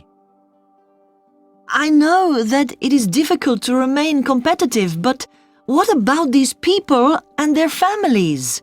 It's a disaster for them. What are you intending to do to help them, Mr. Boulard? Track 34. Please call me Jeffrey. Of course, we share your concerns. We are setting up an outplacement service to help people find new jobs, and I'm confident that most of them will find work very quickly. Track 35. But what about those who don't, Mr. Boulard? How will they survive? These people don't have a lot of savings, you know. Are you offering them financial help? Track 36. Yes, of course, Ms. Belabed. You don't need to worry about that. Each person has already received a generous redundancy payment. And we're also making interest-free loans and advice available for those who want to start their own businesses. Track 37. Do we all agree on that then? All right. The next point on the agenda is company policy on gifts. What's your feeling? Personally, I tend to think Sorry to interrupt, but... Yes, Stan, go on. Well, in my opinion, accepting any kind of gift from a supplier is unwise. Would you agree, Anna? Well, Stan, on the whole, yes, I would. Now, recently we had a major problem with our packaging suppliers. They were sending thank yous to our buyers' home. Sorry, Anna, I don't see what you mean. Gifts, Stan? Cases of champagne, I believe. Champagne? Oh, that was nice of them. Well, I agree up to a point, but unfortunately, our buyer, Mr. Vieri, not only accepted the gifts, but also actively encouraged the supplier to send more. Well, I feel strongly that we should dismiss Mr. Vieri. It's bad for the company's image. Stan, I see your point, but you can't just dismiss someone for making one mistake. So, are you saying that we should keep him? I'm afraid I can't agree, John. It's not right, and he should leave the company. But Stan, don't you think that everyone should have a second chance? I mean... John, Stan, can we stick to the agenda? We're not here to talk about Mr. Vieri. We're here to decide on a clear company policy for the future. Yes, but wouldn't you agree that his behavior was unethical? So he should be dismissed. Could I just come in here? Yes, Margalie. Do you have any views on this issue? I'm sorry, Anna. When you say this issue, do you mean just our policy on gifts or the wider issue of corporate ethics? It seems to me that we need to go further than just... Sorry, Margalie, but perhaps we should break for coffee. I think we're all a bit tired. Could we come back to this later? Track 38. All right then. Let's move on to point 2 on the agenda, diversity. As you know, our workforce is still 80% male. What's more, we have very few employees from ethnic minorities. The general feeling within the group is that we need to take measures in order to reflect the increasing diversity. Sorry to interrupt, Jan, but when you say measures, do you mean positive discrimination? Hiring women in preference to men, for instance? Because that's all very well in sales and admin, but I really can't see women doing the heavy jobs in production. And anyway, I'm not sure that positive discrimination is the right way to approach the problem. No, I don't think it is either. It seems to me that we would just go from one extreme to another. You know, all our employees would be middle-aged female. Point taken, Christopher, but seriously, that's what we want to avoid, extremes. In fact, what we need are measures to ensure that we don't discriminate against anyone on whatever criteria, whether it's their age, their race, their gender, their religion, or anything else. But Jan, don't you think that's just an HR problem? I mean, they're the people who interview the candidates, not us. 9 times out of 10, we only see a short list of the people they've already approved. It's even worse when we recruit from the agencies. That's another problem, by the way. Half of the people they send us are absolutely hopeless. I don't know how they select them, but honestly... Yes, Christopher, I know the agencies are a problem, but I think we're getting sidetracked here. Could we agree that we'll talk about the agencies next Monday? Okay. Good. So, getting back to diversity. Ines, what can we do to attract more applications from women? Well, for a start, we should offer more part-time positions, flexible hours, longer holidays when the schools are closed, a 4-day week. You know, jobs that women with families can manage. That's really obvious. I've been saying this for years. I mean, why don't we start by allowing our present staff to go part-time if they want to? I can think of at least 4 women who'd be delighted to work part-time. That would mean we could offer more part-time jobs to new candidates. Yes, Ines. Thank you. That's an excellent idea. Shall we get HR to work on it? Christopher? That's fine by me. All right. That's decided then. All right. Shall we break for coffee now or take point 3 first? Track 39. So, we all agree that we need to keep an eye on that one. All right, that just leaves point 6 on the agenda. The new site for the Southwest. Helen, can you bring us up to date? Yes, Justin, there's good news. We've identified 3 possible sites in a place called Port Catherine. Never heard of it. Well, it's a small town about 30 miles south of Perth. It's exactly what we were looking for. close to Perth, but far enough away not to attract too much attention from the environmentalists. Well, that's good news. We don't want another disaster like Cairns. Those Greens have absolutely no idea what this country would look like if we didn't recycle cars. Yes, all right, Glenn. Shall we let Helen finish? Oh, yes. Sorry, mate. Helen. Thank you. Port Catherine's population is only about 3,500, so Glenn will be happy to know that there shouldn't be too much local resistance.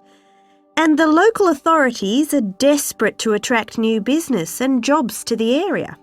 Sounds good. You said there were 3 possible sites? Yes, that's right. I've put all the details in this handout. There you are, Glenn. Oh, yeah. Thanks. Now, Site A is a good one. It's a greenfield site just on the edge of town. There are several plus points. Firstly, it's close to the highway, so access for our trucks is easy. Secondly, the price of land is reasonable. And thirdly, it's a nice flat site to build on. Any negatives? Well, just one. It's right next to the local school. Uh-oh. But I don't think it's going to be a problem.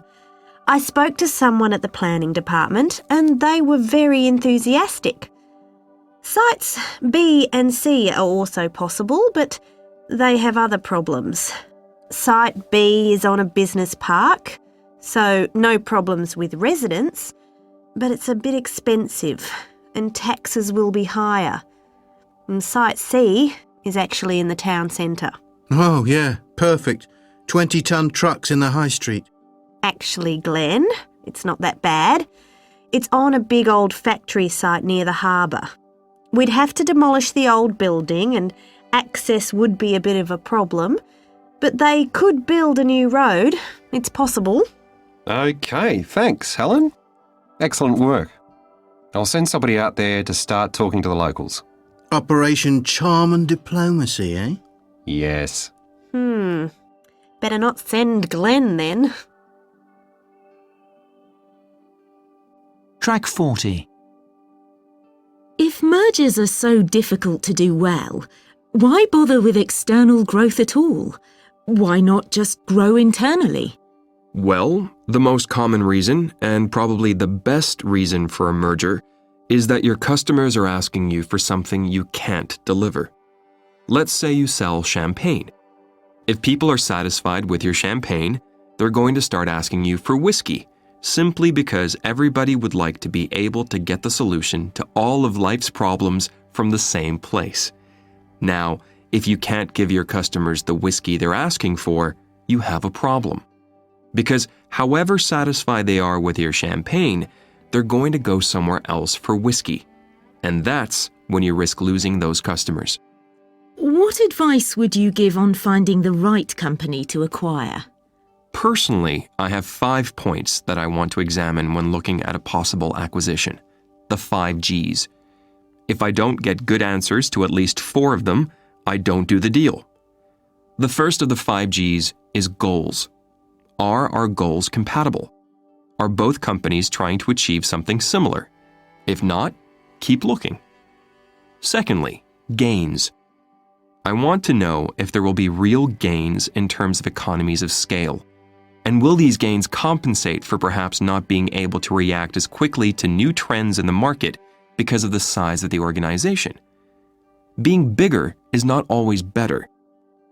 The third point is genes, and by that I mean company culture. There's no point in trying to merge a traditional hierarchical family business with a fast-moving startup with a relaxed management style. It just won't work. The cultural genes are too different. It's not enough to find a partner whose strengths compensate for your weaknesses, and vice versa. There has to be a real synergy in culture and personality. Okay, so goals, gains, and genes. What are the other 2 Gs? Geography and growth. Are the companies based in the same city or geographical area? If not, communication between headquarters is much more difficult, and the gains are harder to achieve. And growth? Will the merger provide technology or skills that you don't have now, which would take too long to develop yourself, and which will unquestionably allow your company to grow? If the merger will open new markets, which would otherwise be inaccessible, then it makes sense. When you've identified the right partner, how can you make sure the merger goes smoothly? The most important thing is to look after your people, employees, management, and of course customers, but especially employees. First of all, you have to keep them focused and productive. A merger is a wonderful opportunity for everybody to take their eye off the ball. And so it's a great opportunity for the competition to jump in and take market share from both companies in the merger. Secondly, you have to help employees get over their feelings of loss and perhaps anger as quickly as possible and accept the new situation. Whenever there is a merger, two companies die and a new company is born. It's essential to help people get through that traumatic period, to explain how things will change and what their new roles will be, and to get them to accept the new organization and their new identity. It's essentially about communication, sometimes counseling, and compensating those who leave the company, whether by choice or not. Track 41. Oxter Holdings today confirmed that they have increased their bid for Fraxis Corp to $98 per share. Fraxis Corp was floated in 1993 at just $15 per share. After a sudden drop of $3 in 1994, the stock rose gradually over the next 2 years to reach $50 in early 1996, when Fraxis acquired one of their smaller competitors, Nimco. The market was not enthusiastic about the takeover, and Fraxis fell sharply by over 40%. It then recovered slightly and leveled off around the $30 mark for the next 3 years. In 2000, Fraxis CEO Alex Furman announced an alliance with the European market leader Halfman. The reaction was immediate. The stock price climbed to $65 as institutional investors rushed to share in the profits. The alliance has been a great success, with the exception of temporary falls to $50 in 2006 and $59 in 2011. Fraxis has climbed steadily to peak at $95. Shortly after Oxter's first offer of $90 a share was rejected last week. Analysts believe that Fraxis are unlikely to accept anything less than $110, so expect to see the price jump to $100 plus when trading opens on Monday. Track 42. Emma, Happy New Year. Happy New Year! What are you doing all alone over here? I haven't had a chance to talk to you all evening. Have some more champagne. No, I shouldn't. I'm going to give up smoking and drinking this year. It's my New Year's resolution. Really? Well, you can start tomorrow. Come on, Em, it's New Year. Oh, all right. Just a drop. Thanks. Anyway, what about you, Ashley? What's the new year going to be like for you? Have you made any resolutions? No, not really.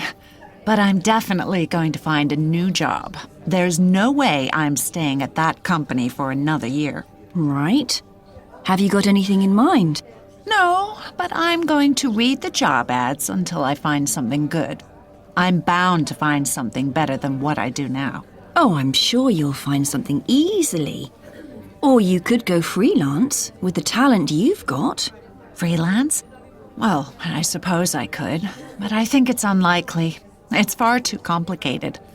No, I'm just going to choose about 10 or 12 jobs to apply for, go along to the interviews, and we'll see what happens. I'm going to take my time, not rush into anything. Right. I think that's very sensible. So, what about you? Are you going to stay at RTIP? I doubt it. Really? Are you going to leave, or Are they going to throw you out? Well, both of those are quite likely, actually. The company's being taken over in February, so we don't know what will happen. I mean, they're bound to make redundancies. We just don't know how many. Anyway, I'm starting evening classes next week. I'm going to retrain as a marketing assistant. Excellent. Well, here's to a successful new year for both of us. Yes. Cheers. But Ashley, isn't there another New Year's resolution you've forgotten to tell me about? Is that a real diamond? Who's the lucky man then?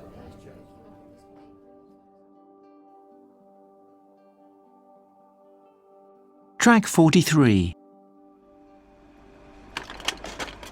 Now, my next slide shows how the number of takeovers is likely to increase over the next decade.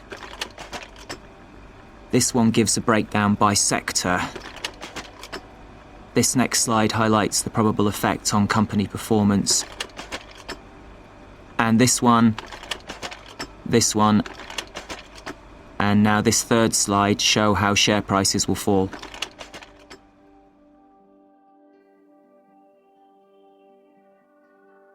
Track 44. Now, the next slide shows some very interesting data. As you can see... Oh, perhaps you can't see, I'm sorry. The figures are rather small. Anyway, the forecast is particularly good, in contrast to the data for the last 3 years, which was in the, smaller table over here, which you... Oh, can't read either.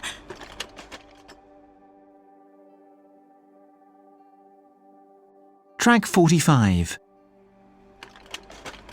If you look at the next slide, you'll see that we collected data using a Grossman-scheduled EMTI questionnaire modified from the standard CDF Rapid Assessment Surveys procedure and compensated for statistical significance using an unbiased reflex standard deviation algorithm.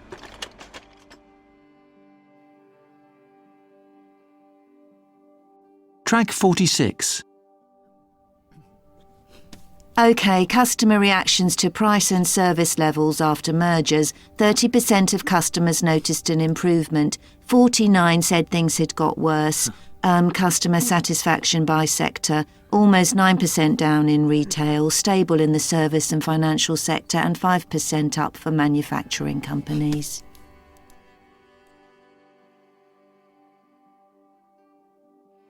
Track 47.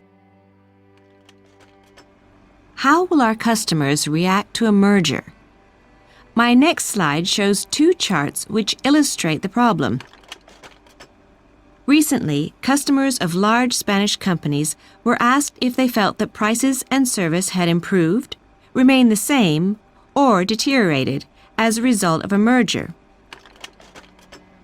As you will notice in the pie chart, only 1/3 of customers noticed an improvement, compared to almost half who said that things had got worse. Let's look at the bar chart, which shows customer satisfaction by sector. As you can see, after a merger, customer satisfaction falls by an average of almost 9% in the retail sector, whereas it remains about the same in the service and financial sector, and rises by 5% on average for manufacturing companies. The figures seem to suggest that, on the whole, customers are always likely to react negatively to mergers.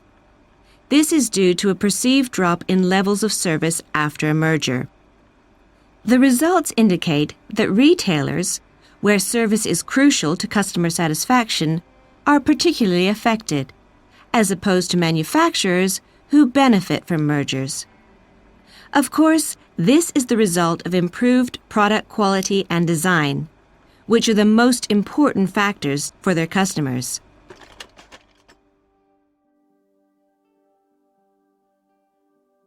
Track 48. Good morning, everyone, and thank you for coming. 2 months ago, you asked me to conduct a strategic analysis of the company's strengths, weaknesses, opportunities, and threats. I'm here today to present my findings and to make recommendations on the basis of those findings.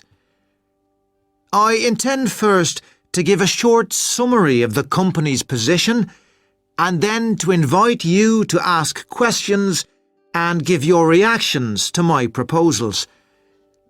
If anything is not clear, please feel free to interrupt me. First of all, I'd like to remind you of the company's main strengths. Galway Software has a reputation for innovation and quality in developing highly specialised customer applications. We are able to provide excellent service thanks to our small team of expert engineers and developers. What's more, our finances have been carefully and cautiously managed. As you can see from the figures on this slide, today the company is in good financial health with practically no debt. However, there are also a number of weaknesses which must be considered. The first small weakness is office space. We just don't have enough. The second, more significant weakness is costs.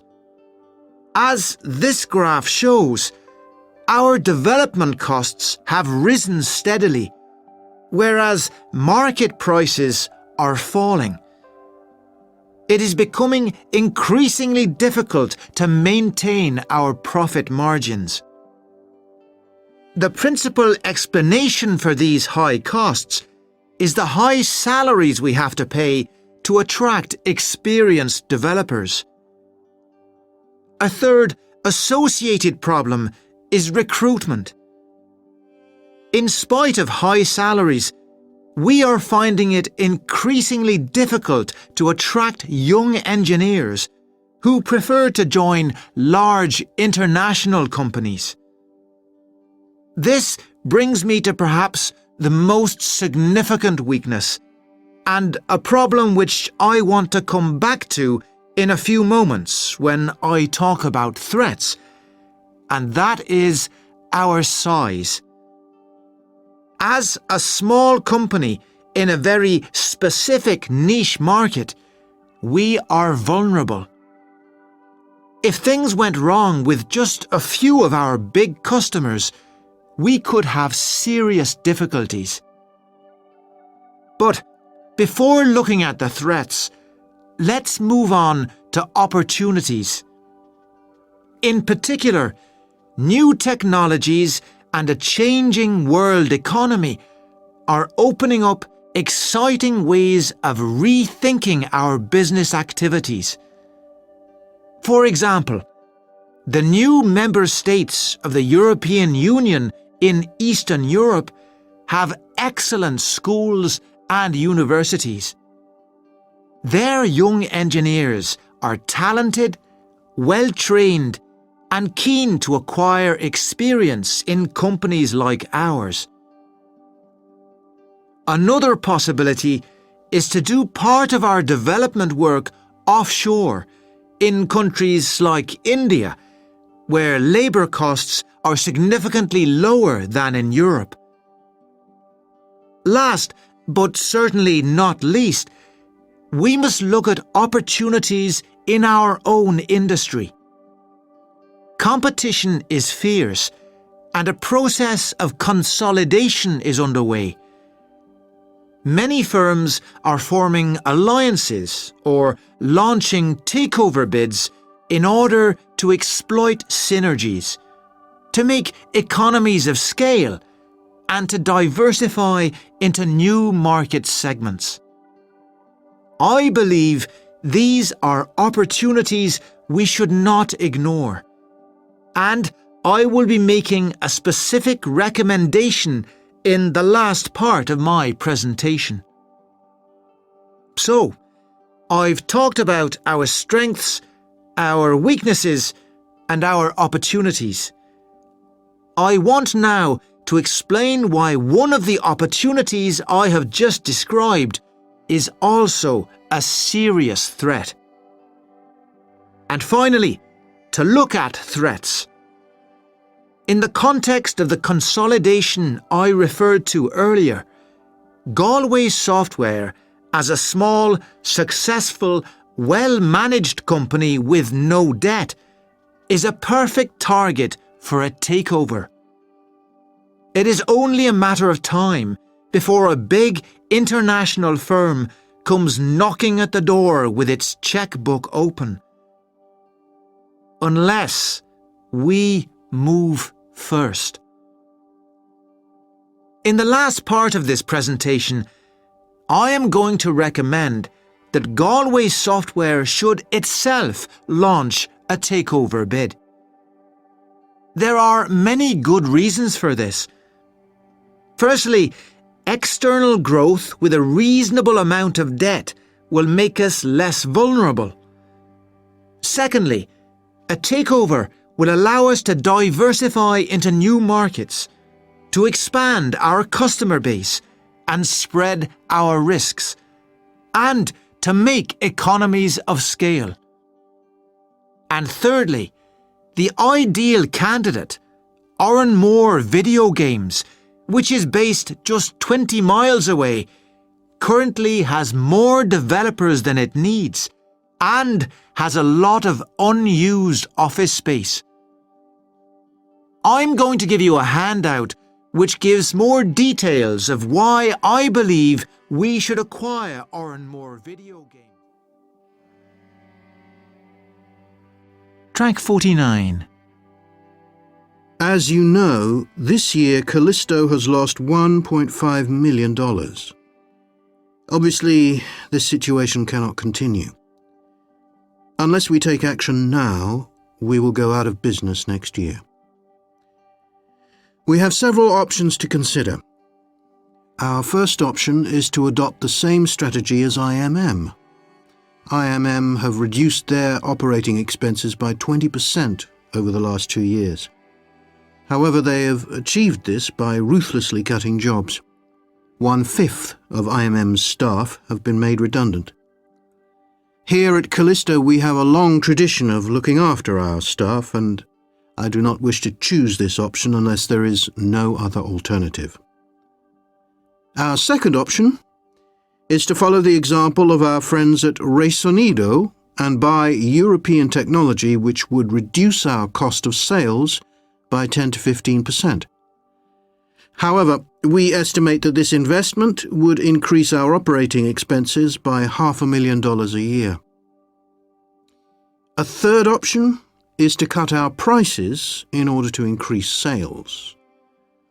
We estimate a price cut of 10% might increase next year's sales to $16.5 million, assuming of course that our competitors do not reduce their prices.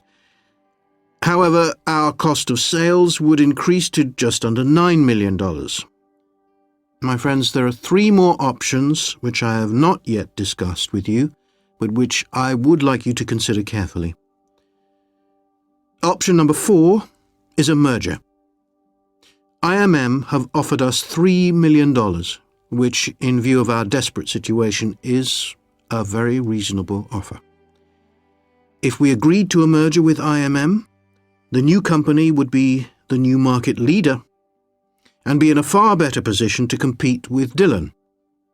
However, there would no doubt be some redundancies in order to make economies of scale. Now, option 5.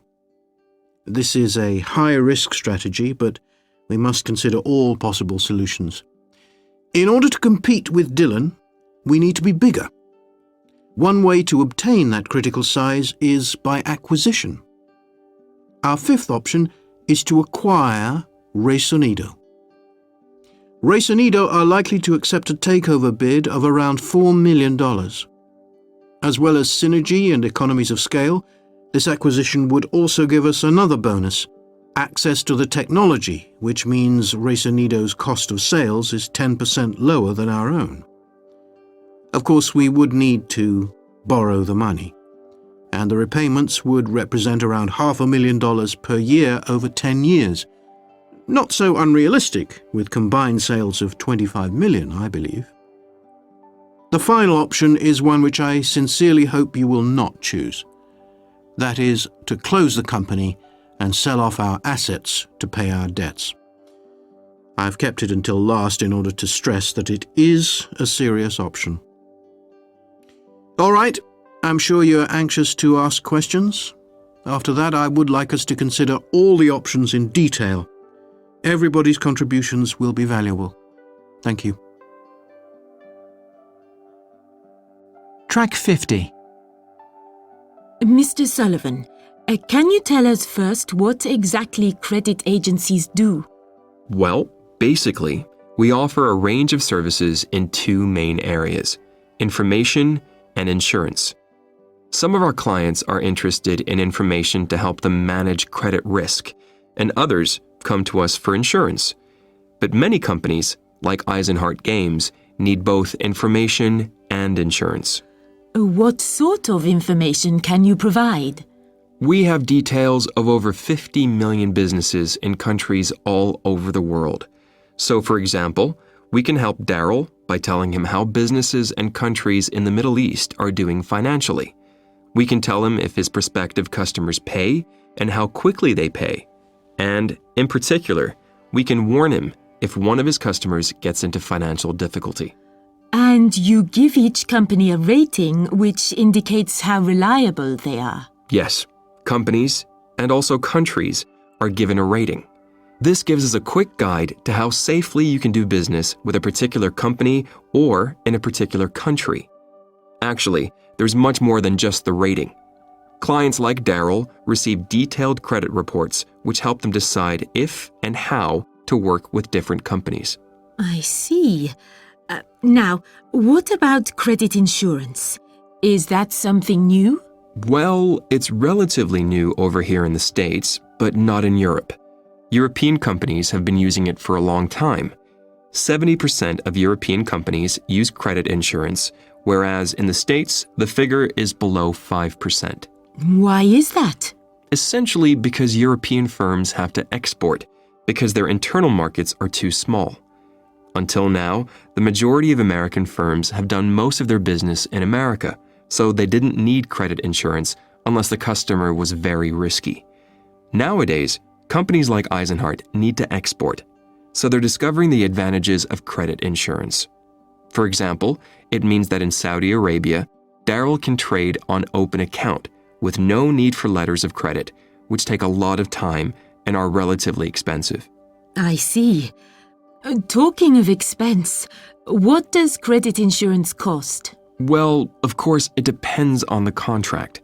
The more risk the insurer takes on, the higher the premium will be. But on average, I would say for international credit insurance, between 0.25% and 1% of sales. Track 51. Bruno, have you seen this letter from those people in Slovakia? No? What do they want? Well, they say they're ready to place a large order now if they can pay next year. Well, you'd better do some research on the company. Make sure they can pay. But be discreet. We don't want to upset them. Track 52. I'm still worried about sending these parts by sea. They're quite fragile, you know. Well, don't worry. We're meeting the insurance people tomorrow. If anything goes wrong, we'll be covered. But the insurance premium will be expensive, won't it? Probably. But we have to do it anyway. It's one of the conditions in the contract. No insurance, no deal. Track 53. Francesca, have we received a payment from Kawasaki? No, and I've already sent 2 reminders. 2? Listen, could you give them a call? If we're not careful, they'll be late every month, and I don't want to have the same problems we had last year. Track 54. So, could you send the payment as soon as possible, Mr. Takahashi? Well, it's just that there seems to be a small problem with your invoice. It's more expensive than we expected. I'm sorry, Mr. Takahashi, but the invoice is for exactly the same amount as our quote, which you accepted. Yes. Well, as we are regular customers, could you perhaps wait 2 or 3 weeks? We just have a small cash flow problem at the moment. I'm sure you understand, Miss Trevi. It's nothing to worry about. Track 55. Well, we'll accept your terms, providing you deliver direct to our factory. Our customers normally collect the goods from the port of entry. But you said yourself these parts are fragile. So surely it would be better for the same forwarder to deliver all the way to the door. That way there's less risk of damage. Well, you have a point there, I suppose. And this will be a regular order, so it means a lot of business for the forwarder. I'm sure you can negotiate good terms with them. Yes, you're right. Okay then, it's a deal.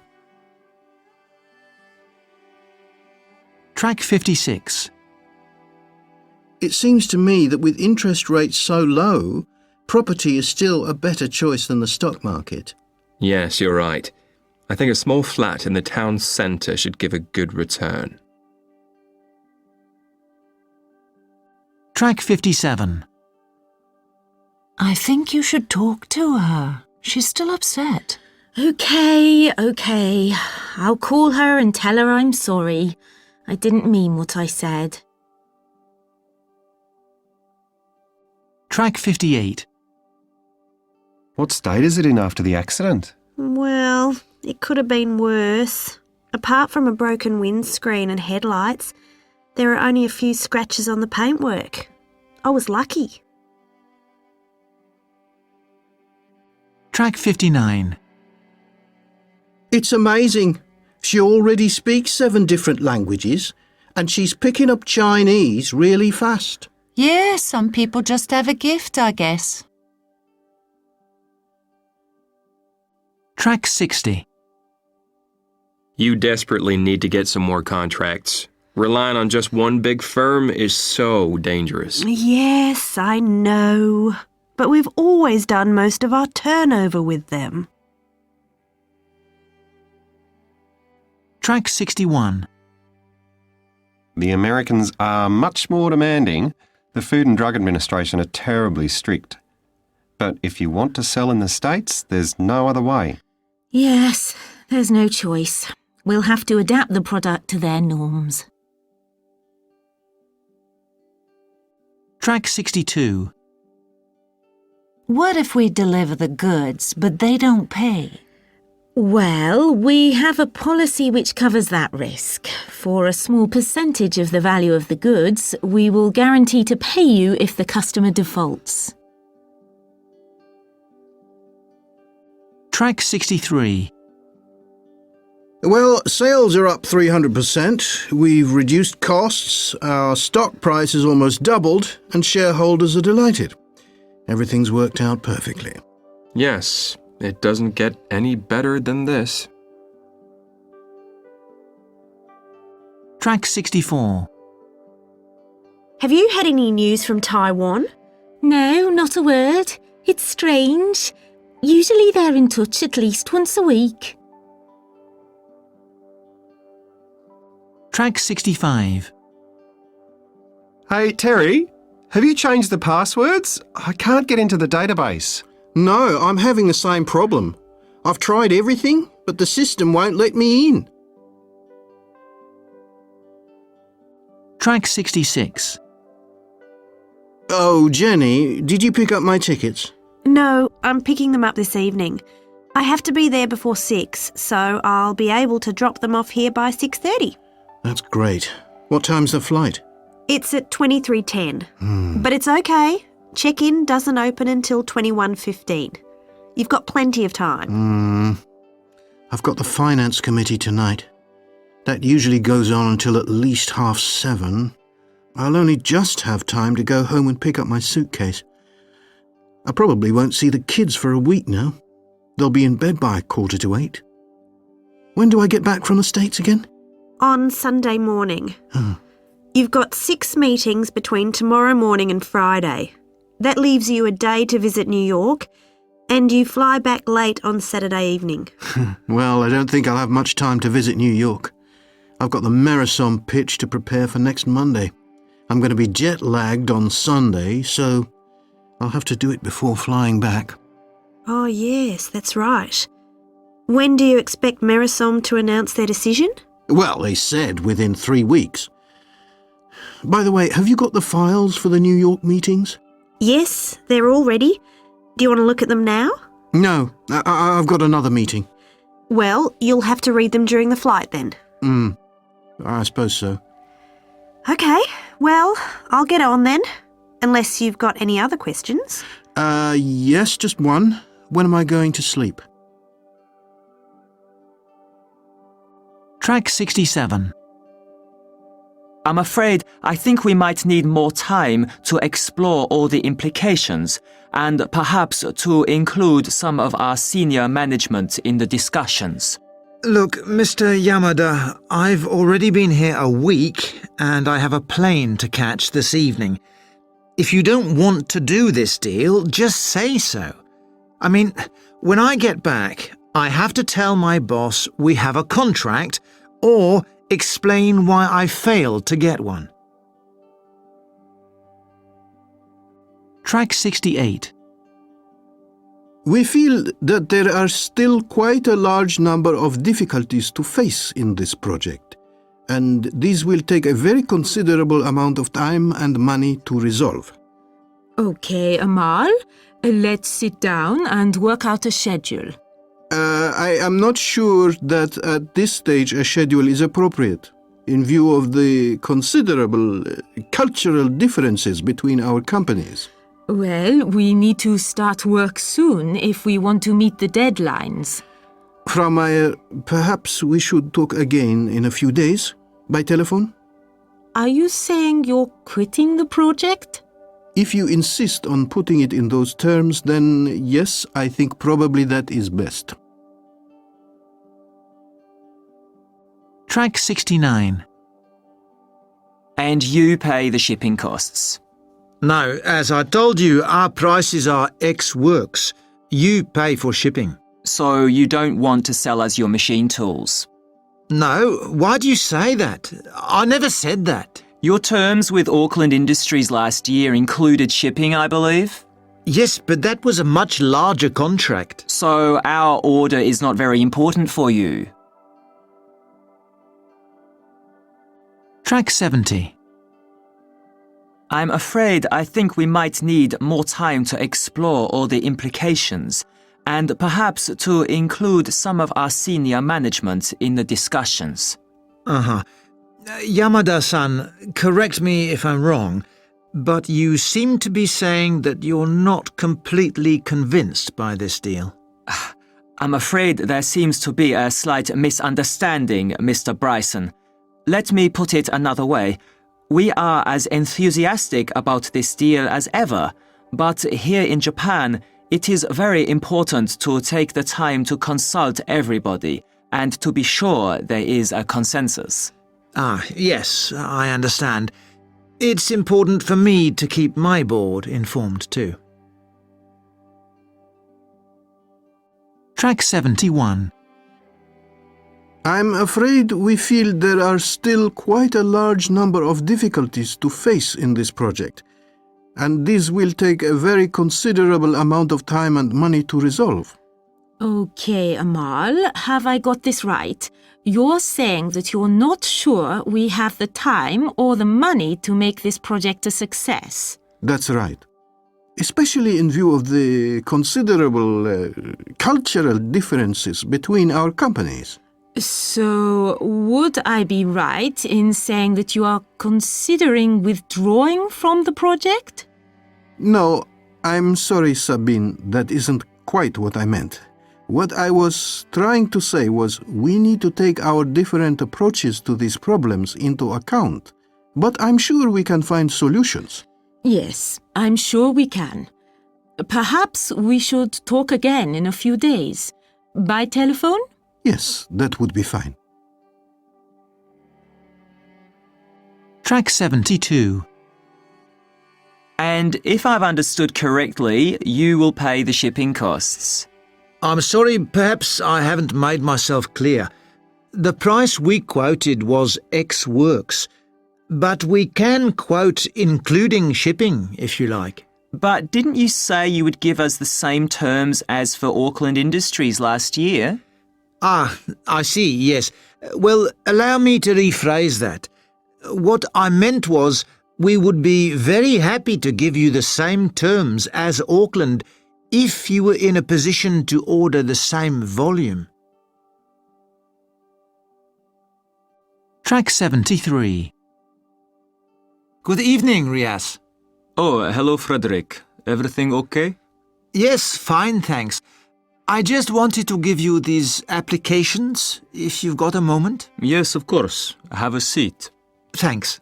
Okay, so what have we got here? Well, first of all, there's Ms. Köppler in room 406. She's with Cool Breeze. It's a record label based in Buenos Aires.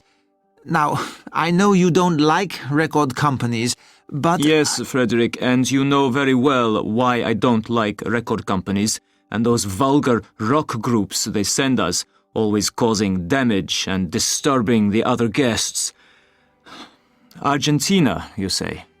Yes, but Ms. Köppler says they want to organize a big conference for their executives. There won't be any rock groups or that kind of thing, just corporate executives.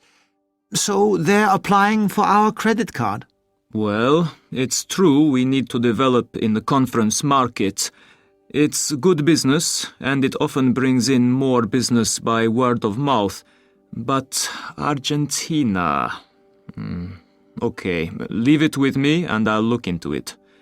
How big is Ms. Köppler's bill? Well, she's been here for 4 nights, leaving on Saturday. She's spending a lot of money, maybe $6,000 so far. But she's very nice, very friendly. I'm sure she won't leave without paying. She's applying for a credit limit of $20,000. Let's keep an eye on her anyway. Let me know if her account goes over $10,000, okay? Sure. What else have you got there? The next one is Mr. Kobayashi from Tokyo. Remember him? Oh yes, the second-hand car salesman. Yes, he's a really difficult customer. We've had to move him to a different room 3 times this week because he didn't like the view, or it was too far from the restaurant. Well, he may be difficult, but his credit's good. He seems to have built himself quite an empire over there. Kobayashi Auto Sales is doing very well. We've never had any problem with his people. Well, I wouldn't buy a car from him.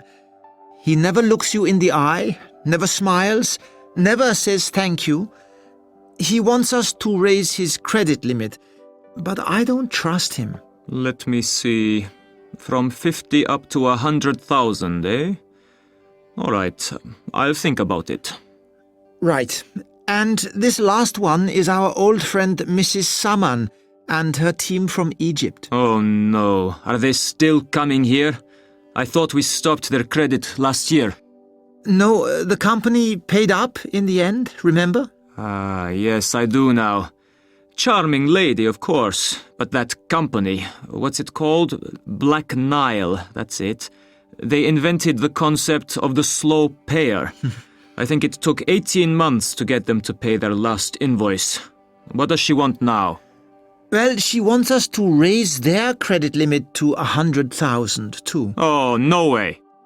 But there are 10 of them this time, and she's such a wonderful little old lady. I should really suspend their credit and insist on cash in advance.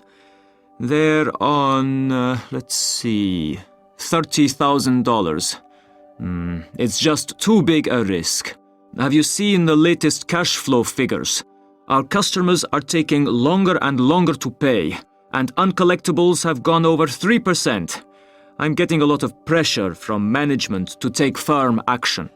Well, be careful.